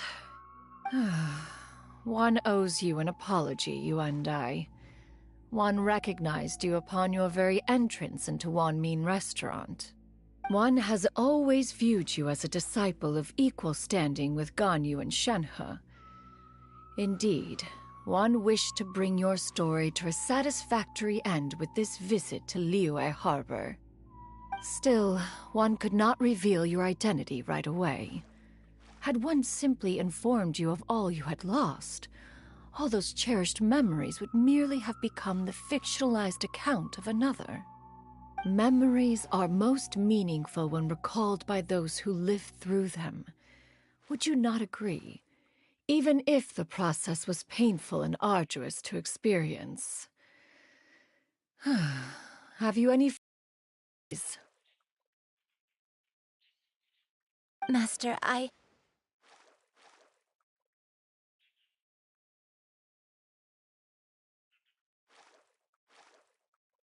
must ask, if you found me all those years ago, why did you leave me be, even though you knew about my mistake? Why did you not bring me back to Mount Outsong by force? One has never regarded your action as a mistake. It was a simple choice, nothing more. When it is time for one's progeny to leave the nest, It is the responsibility of an elder to let them fly free. Yet, when your wings grow weary and the night grows dark, just know that you always have a place to which to return. 'Tis a refuge referred to by many a name in mortal writing. Home, nest, haven. Whatever its denomination may be, its essence remains quite unchanged. One speaks, of course, of a place not unlike one's own abode. One's disciples are free to come and go as they wish, yet the door remains forever open to those who wish to return. One rather hopes you count yourself among them. Thank you. Thank you so much. You and I. One expects you too have sensed the rapid deterioration of your condition as of late. 40 years ago, you chose a path without a future. Though one used one's own blood to provide you with a few decades of extra time, it merely delayed the inevitable. One may have extended the path, yet one was unable to alter its final destination. Even the power of an adeptus has its limits. Had your condition continued to deteriorate, you would have forgotten your life as a human entirely. In the end, you would have turned into a creature lacking in the ability to even comprehend its own monstrousness. Fortunately, you were able to avoid that scenario by reclaiming your memories. Though one sped the process along by providing some guidance, the result is entirely a reflection of your own effort. So, what's gonna happen to Granny? One will help her reclaim her original form as a wild crane. If it be fated, she may recover her sentience one day. She's gotta go back to being a regular crane, huh? Master, you've already done more than enough for me. I don't know how I could possibly repay your kindness. This is a better result than I could have ever hoped for. How much time do I have left? Not long. The transformation is imminent. Granny? Please don't leave, okay? You're all I have left. Please! Don't be sad, dear child. Granny has led a wonderful life. My only regret is having to leave you behind. Don't forget to eat well, okay? A growing young lady like yourself needs lots of good food to grow big and strong. Promise Granny you'll take good care of yourself when I'm gone. I promise, Granny. I'll do whatever you say. Good girl, good girl. Don't worry. It's not goodbye forever. Granny's gonna become the most formidable crane in all of Mount Outsung. Granny will train day and night. I won't stop until I can turn into a human without having to rely on anything but my own power. When that day comes, we'll be able to live together again, you and I. How's that sound? Good. That's a good girl. Even though we won't see each other for a little while, as long as we both work hard, we're sure to meet again someday. I'll eat well, Granny. I promise. And I'll wait for you, no matter how long it takes. I'll wait for you to come back. That's a good girl. Then Granny really has no more regrets. I'm so sorry, Master. Thank you for everything.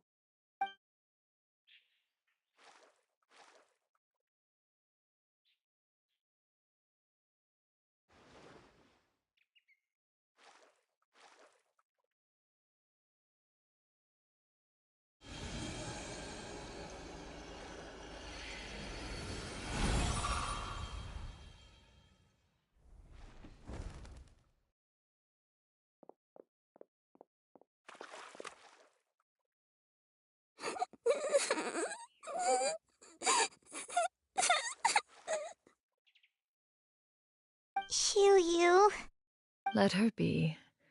At her age, crying is a natural, if not fitting, response to such an event. Tears are a necessary part of maturation. Sometimes there is scarcely a better vehicle to wash away the toll of stress and misery. Now that the issue has been resolved, you should also take a moment to relax. Give yourself some time to rest. Take a nap if you must. One will wake you in due time.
I always believed we would see each other again, that our days of separation would finally end, and all my troubles would be behind me.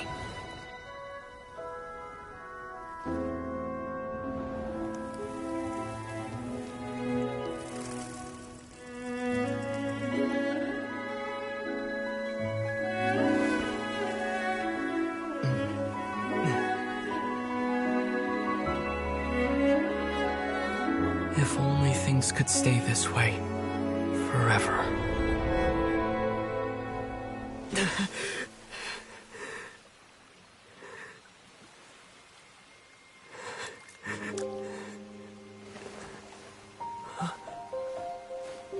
A nightmare? Curious. If you're relaxed, shouldn't your dreams be pleasant? It was a good dream. It's just... You weren't ready to wake up.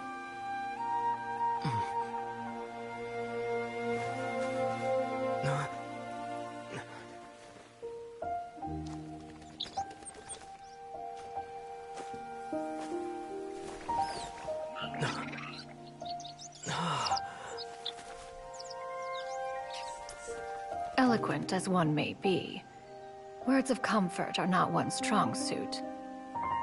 You are doing all you can. One can see your strength of will, your fearlessness in the face of danger. And so, whatever your dream may be, one believes that you shall achieve it. Of course, whenever the perils you face overwhelm you, or you become weary, one is always here for you. After all, as an elder, it is only right to look out for the young ones.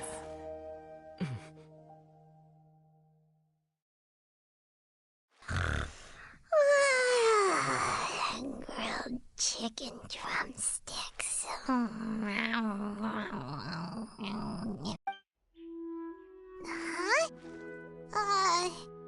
Was Paimon sleeping just now?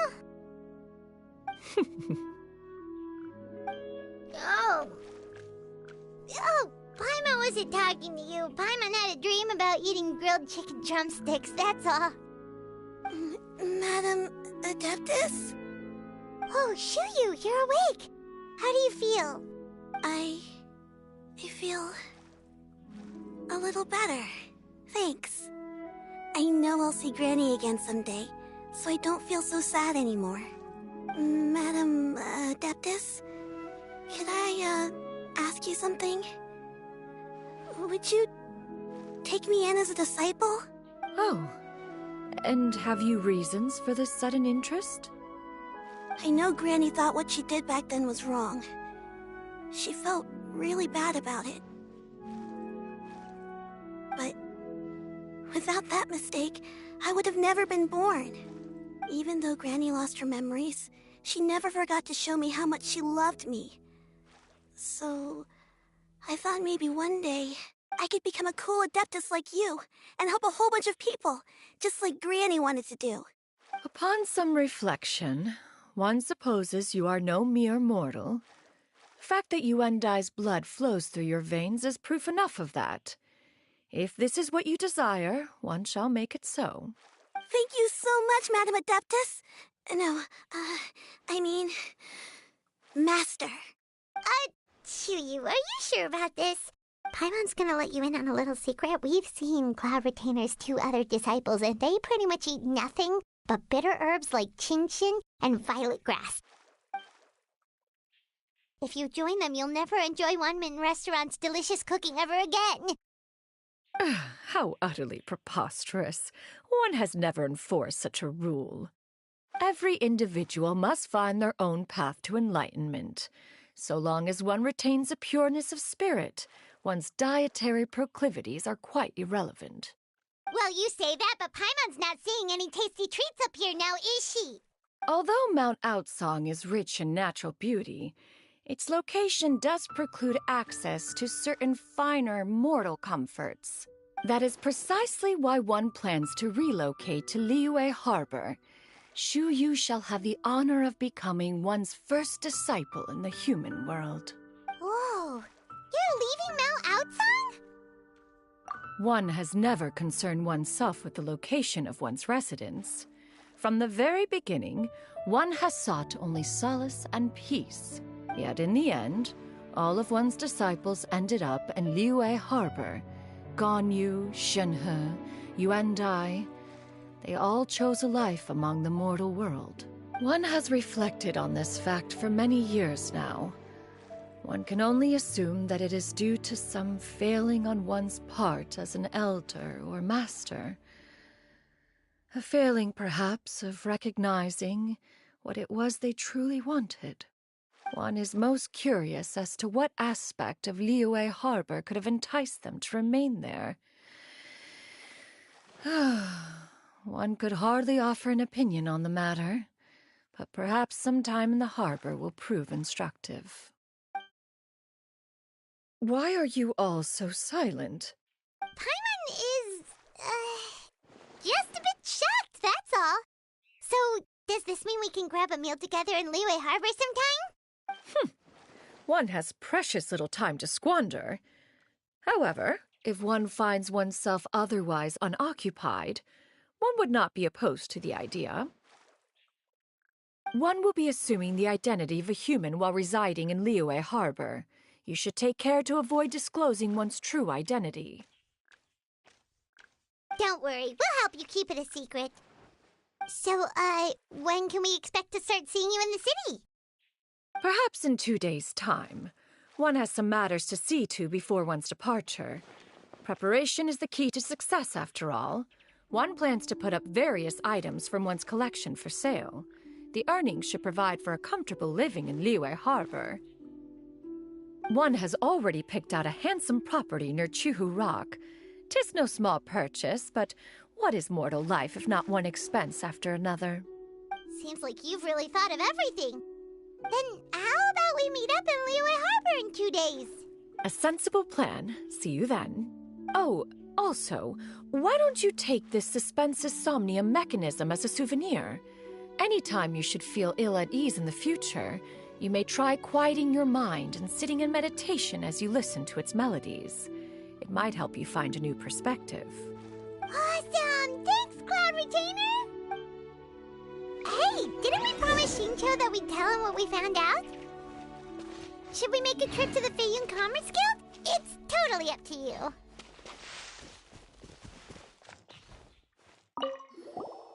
So, about your move to Liyue Harbor, you gonna tell the other Adepti about it? I have left an explanatory note in my abode. Those two old fossils will discover it, I am sure, should they come seeking my company. Considering their recent penchant for going off on private escapades, however, I find myself caring little for how they shall receive this news.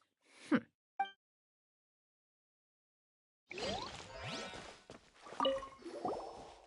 the way, Shuyu, we have a friend who helped us learn a lot of information about your granny. Is it okay if we tell him the full story? Sure, I don't think Granny would mind.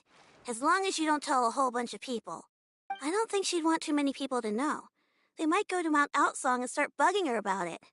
Granny needs to focus on her training, you know? But telling a friend or two is probably fine. No worries, our friend can keep a secret.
We meet again, dear friends. How did everything go? Great, and it's all thanks to you. Ah, I see. So the stories didn't get it right after all. Even though she was a celebrated heroine, she had to bear a heavy burden that most could not hope to understand. Thank goodness for the help of that Adeptus. At least she was able to recover what she had lost. Although I cannot claim to know exactly how their story will unfold from here, I trust the ending will be a happy one. Those united in a common purpose always find a way back to each other in the end. Thank you for helping me fill in the gaps. And don't worry, I'll keep this all to myself. It's not my story to tell, after all. I wonder if she can see the kites here from Jinsa village.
Adventurer!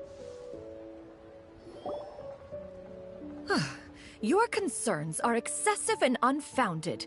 This is but a simple collection of ordinary valuables. Such intense scrutiny is hardly necessary.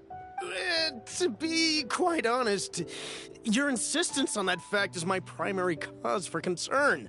In what way are any of these ordinary? Every single item here could be worth more than everything I own combined. I simply can't risk shelling out that kind of mora without proper scrutiny. If I'm wrong, I would never be able to earn it back, not even if I worked every single day for the rest of my life. I have to be careful. Yes, you can never be too careful. We're here, Clow. Miss Shenyan, what are you guys arguing about? Ah, perfect timing. This ignoramus is questioning the authenticity of my wares. I'll have you know, these items have remained untouched in my personal collection for several hundred years. To question their legitimacy is pure folly. Several hundred years? Indeed. They're family heirlooms, you see, passed down over many generations, as families are wont to do. Yep, they've definitely been around a while. We can vouch for her on that one. Hear that? Had I not found myself in need of Mora, I would scarcely have had the heart to part with them. Indeed, you should consider it an honor to even have the opportunity to behold them with your own eyes. Doubt their authenticity any further, and I may just decide to take them to another buyer. Whoa, please don't go! I apologize for any insult, miss. You see, I know full well that I lack the knowledge to judge the true worth of these items. If you could wait but a moment, I've hired an expert to appraise them for me. He should be here shortly. An expert, you say? Very well. I will wait for a little while longer, then. Traveler, Paimon, this is my new residence. If you have cause to seek my company in the future, this is where you can find me. Master! Oh, it's you two again. Hello. Shiryu! You got a new outfit! It looks great on you. Mm-hmm. Master made it for me. I like it too. Huh? You know how to make clothes? Do I know how to make clothes? With the support of the proper mechanism, sewing is hardly a challenge. Master, I brought in most of my stuff. There's a few boxes left, but they're kind of heavy, so I just left them outside. Fret not. I shall help you move them into your room. Actually, I should probably sort through my stuff a bit first. Everything's kind of messy right now, so maybe you could, not look yet, Master? Yeah, that'd be great. It appears my young apprentice has her own fair share of secrets. No matter. Do what you must, child. Now, this expert you mentioned, when can we expect their arrival? Soon. Ah, there he is! Here, allow me to make some introductions. This is Mr. Zhongli, a well-respected consultant at Wangshang Funeral Parlor and an expert in all manner of valuables and antiques. Mr. Zhongli, this is Miss Shenyun. She's the one who's looking to sell the collection of valuables I mentioned earlier.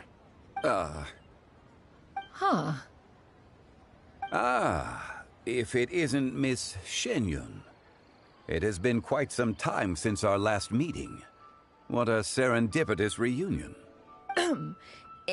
Indeed, most serendipitous. Have you been faring well as of late, Mr. Zhongli? Quite well, thank you.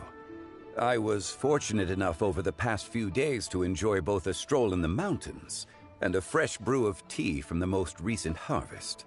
The experiences left me with such insight and peace.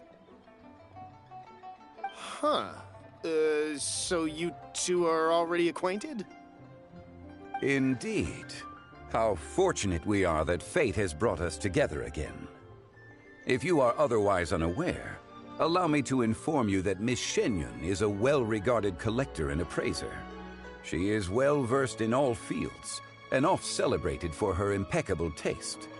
You stand to gain much from this opportunity. You are too kind, Mr. Zhongli. True collectors pride themselves on their wealth of knowledge and eye for detail. I can say without a doubt that you are foremost in that regard. Why, you flatter me, Miss Shenyun. It would seem that you are as self-effacing as ever. Not at all, Mr. Zhongli. Not at all. While I am loath to butt into this conversation, I must ask, you two already knew each other, and you seem to have quite a cordial relationship. Can I be certain that you're not working together to swindle me? I mean, you never know. Huh! A preposterous accusation. The heavens themselves would collapse before we would conspire to do such a thing. Miss Shenyan speaks the truth. Contracts are built on honesty and trust. If that proves to be beyond your capabilities in this instance, this transaction may be taken elsewhere. Say no more. Let us depart. I jest. What fool would still harbor doubts after Mr. Zhongli himself has vouched for the goods? Miss Shenyun, wait!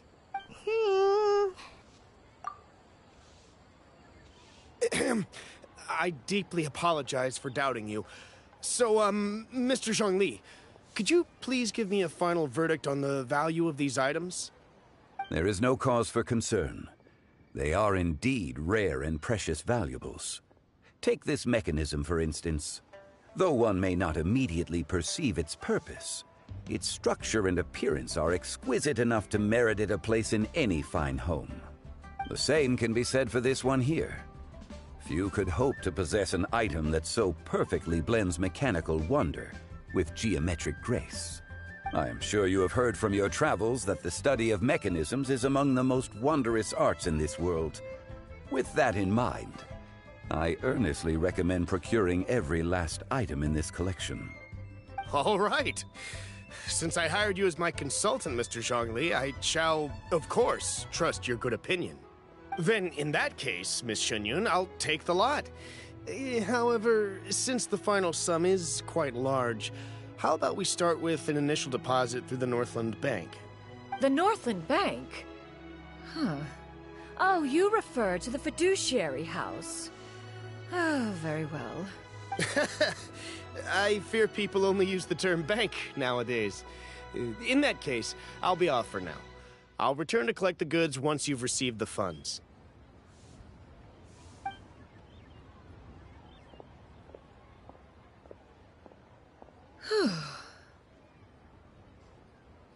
Zhongli! My friends, have you been doing well? We've been great! How about you? Paimon didn't know you were such a busy consultant!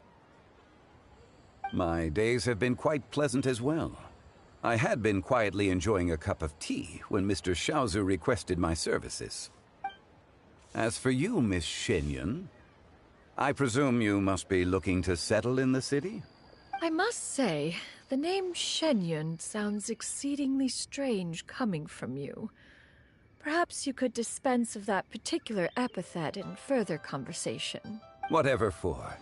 Am I not addressing you as a friend should? Well, that is true, but... Alas, refer to me however you will. After all, a name exists such that others may address you with it. One is hardly ignorant of that fact.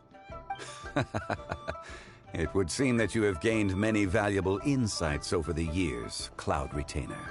One has indeed. One's previous days were all brief. Now that one has made up one's mind to move and settle, one has gained a much better appreciation of the hubbub and commotion of the city, as well as the people's hard work and ardor. This city is much changed from how it was more than 1,000 years ago. Not unlike the ocean tides, so too shall the movement of people ebb and flow. From turmoil to peace, enlightenment to aspiration. Human society possesses limitless potential. In another 1,000 years, the scene we witness here may change in ways that are impossible for either of us to imagine. Alright, that's enough reflection for one day. No need to get all sentimental on us. You make a valid point, Paimon. Now that the sale has concluded, what say one plays the host as we try some specialty dishes together? One must profess great interest in trying bamboo shoot soup. Perhaps you have forgotten, Cloud Retainer, but I once tried my hand at that dish. You were at the table on that occasion, so logic dictates that you should have already tried it. Oh? What occasion was this? It was a reunion between friends several centuries ago. Alas, you must have been too preoccupied to secure yourself a portion. Or perhaps our other companions simply availed themselves of faster reflexes on that occasion. Huh! Hardly. 'Twas most certainly out of consideration for the others in attendance. In but a moment, one will show you what it means to have a true deftness of hand. It is settled then. Bamboo shoot soup, mora meat, crab roe tofu, triple layered consommé. We shall enjoy the lot.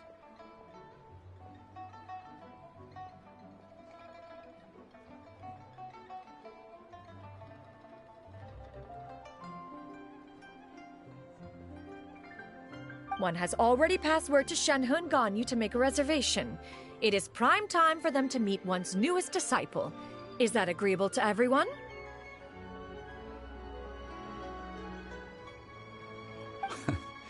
It should be a most splendid occasion. Shu Yu, come now, it is time to dine.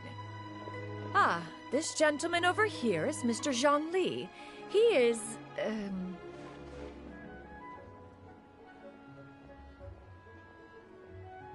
A humble employee of Wangsheng Funeral Parlor.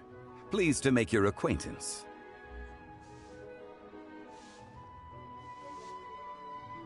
Nice to meet you too, Mr. Zhengli. That should be everyone, right? Let's go!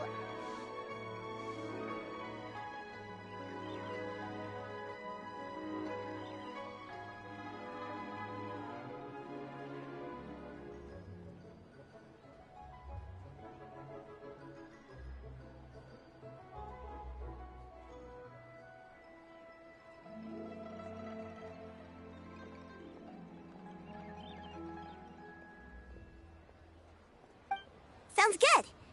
Actually, Master, have you ever tried Adeptus' temptation? I heard it's impossible to stop eating after even just one bite. You know, 'cause it's super tempting and stuff. Is that true?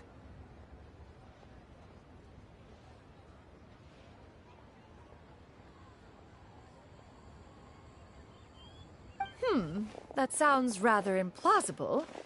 Although with the right preparation, certain dishes can be too delicious to resist.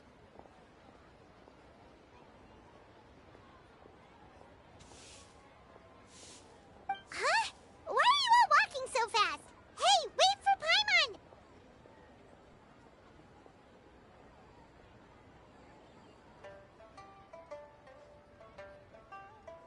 Hey, wait up!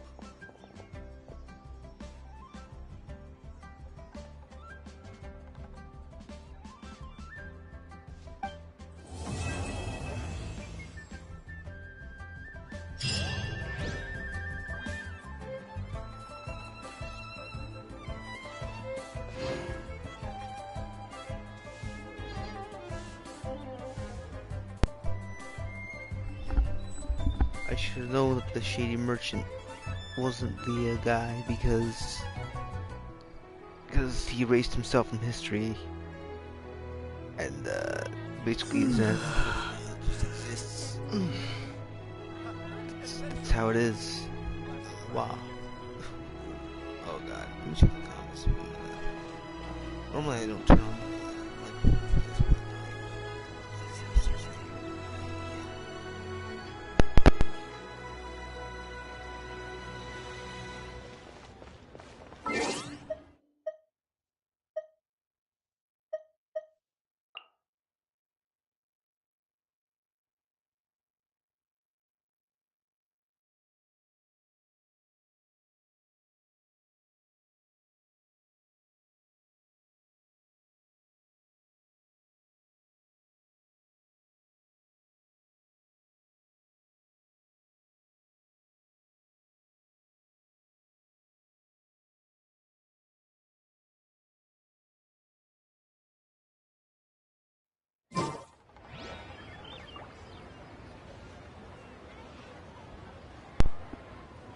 The comment was just cute.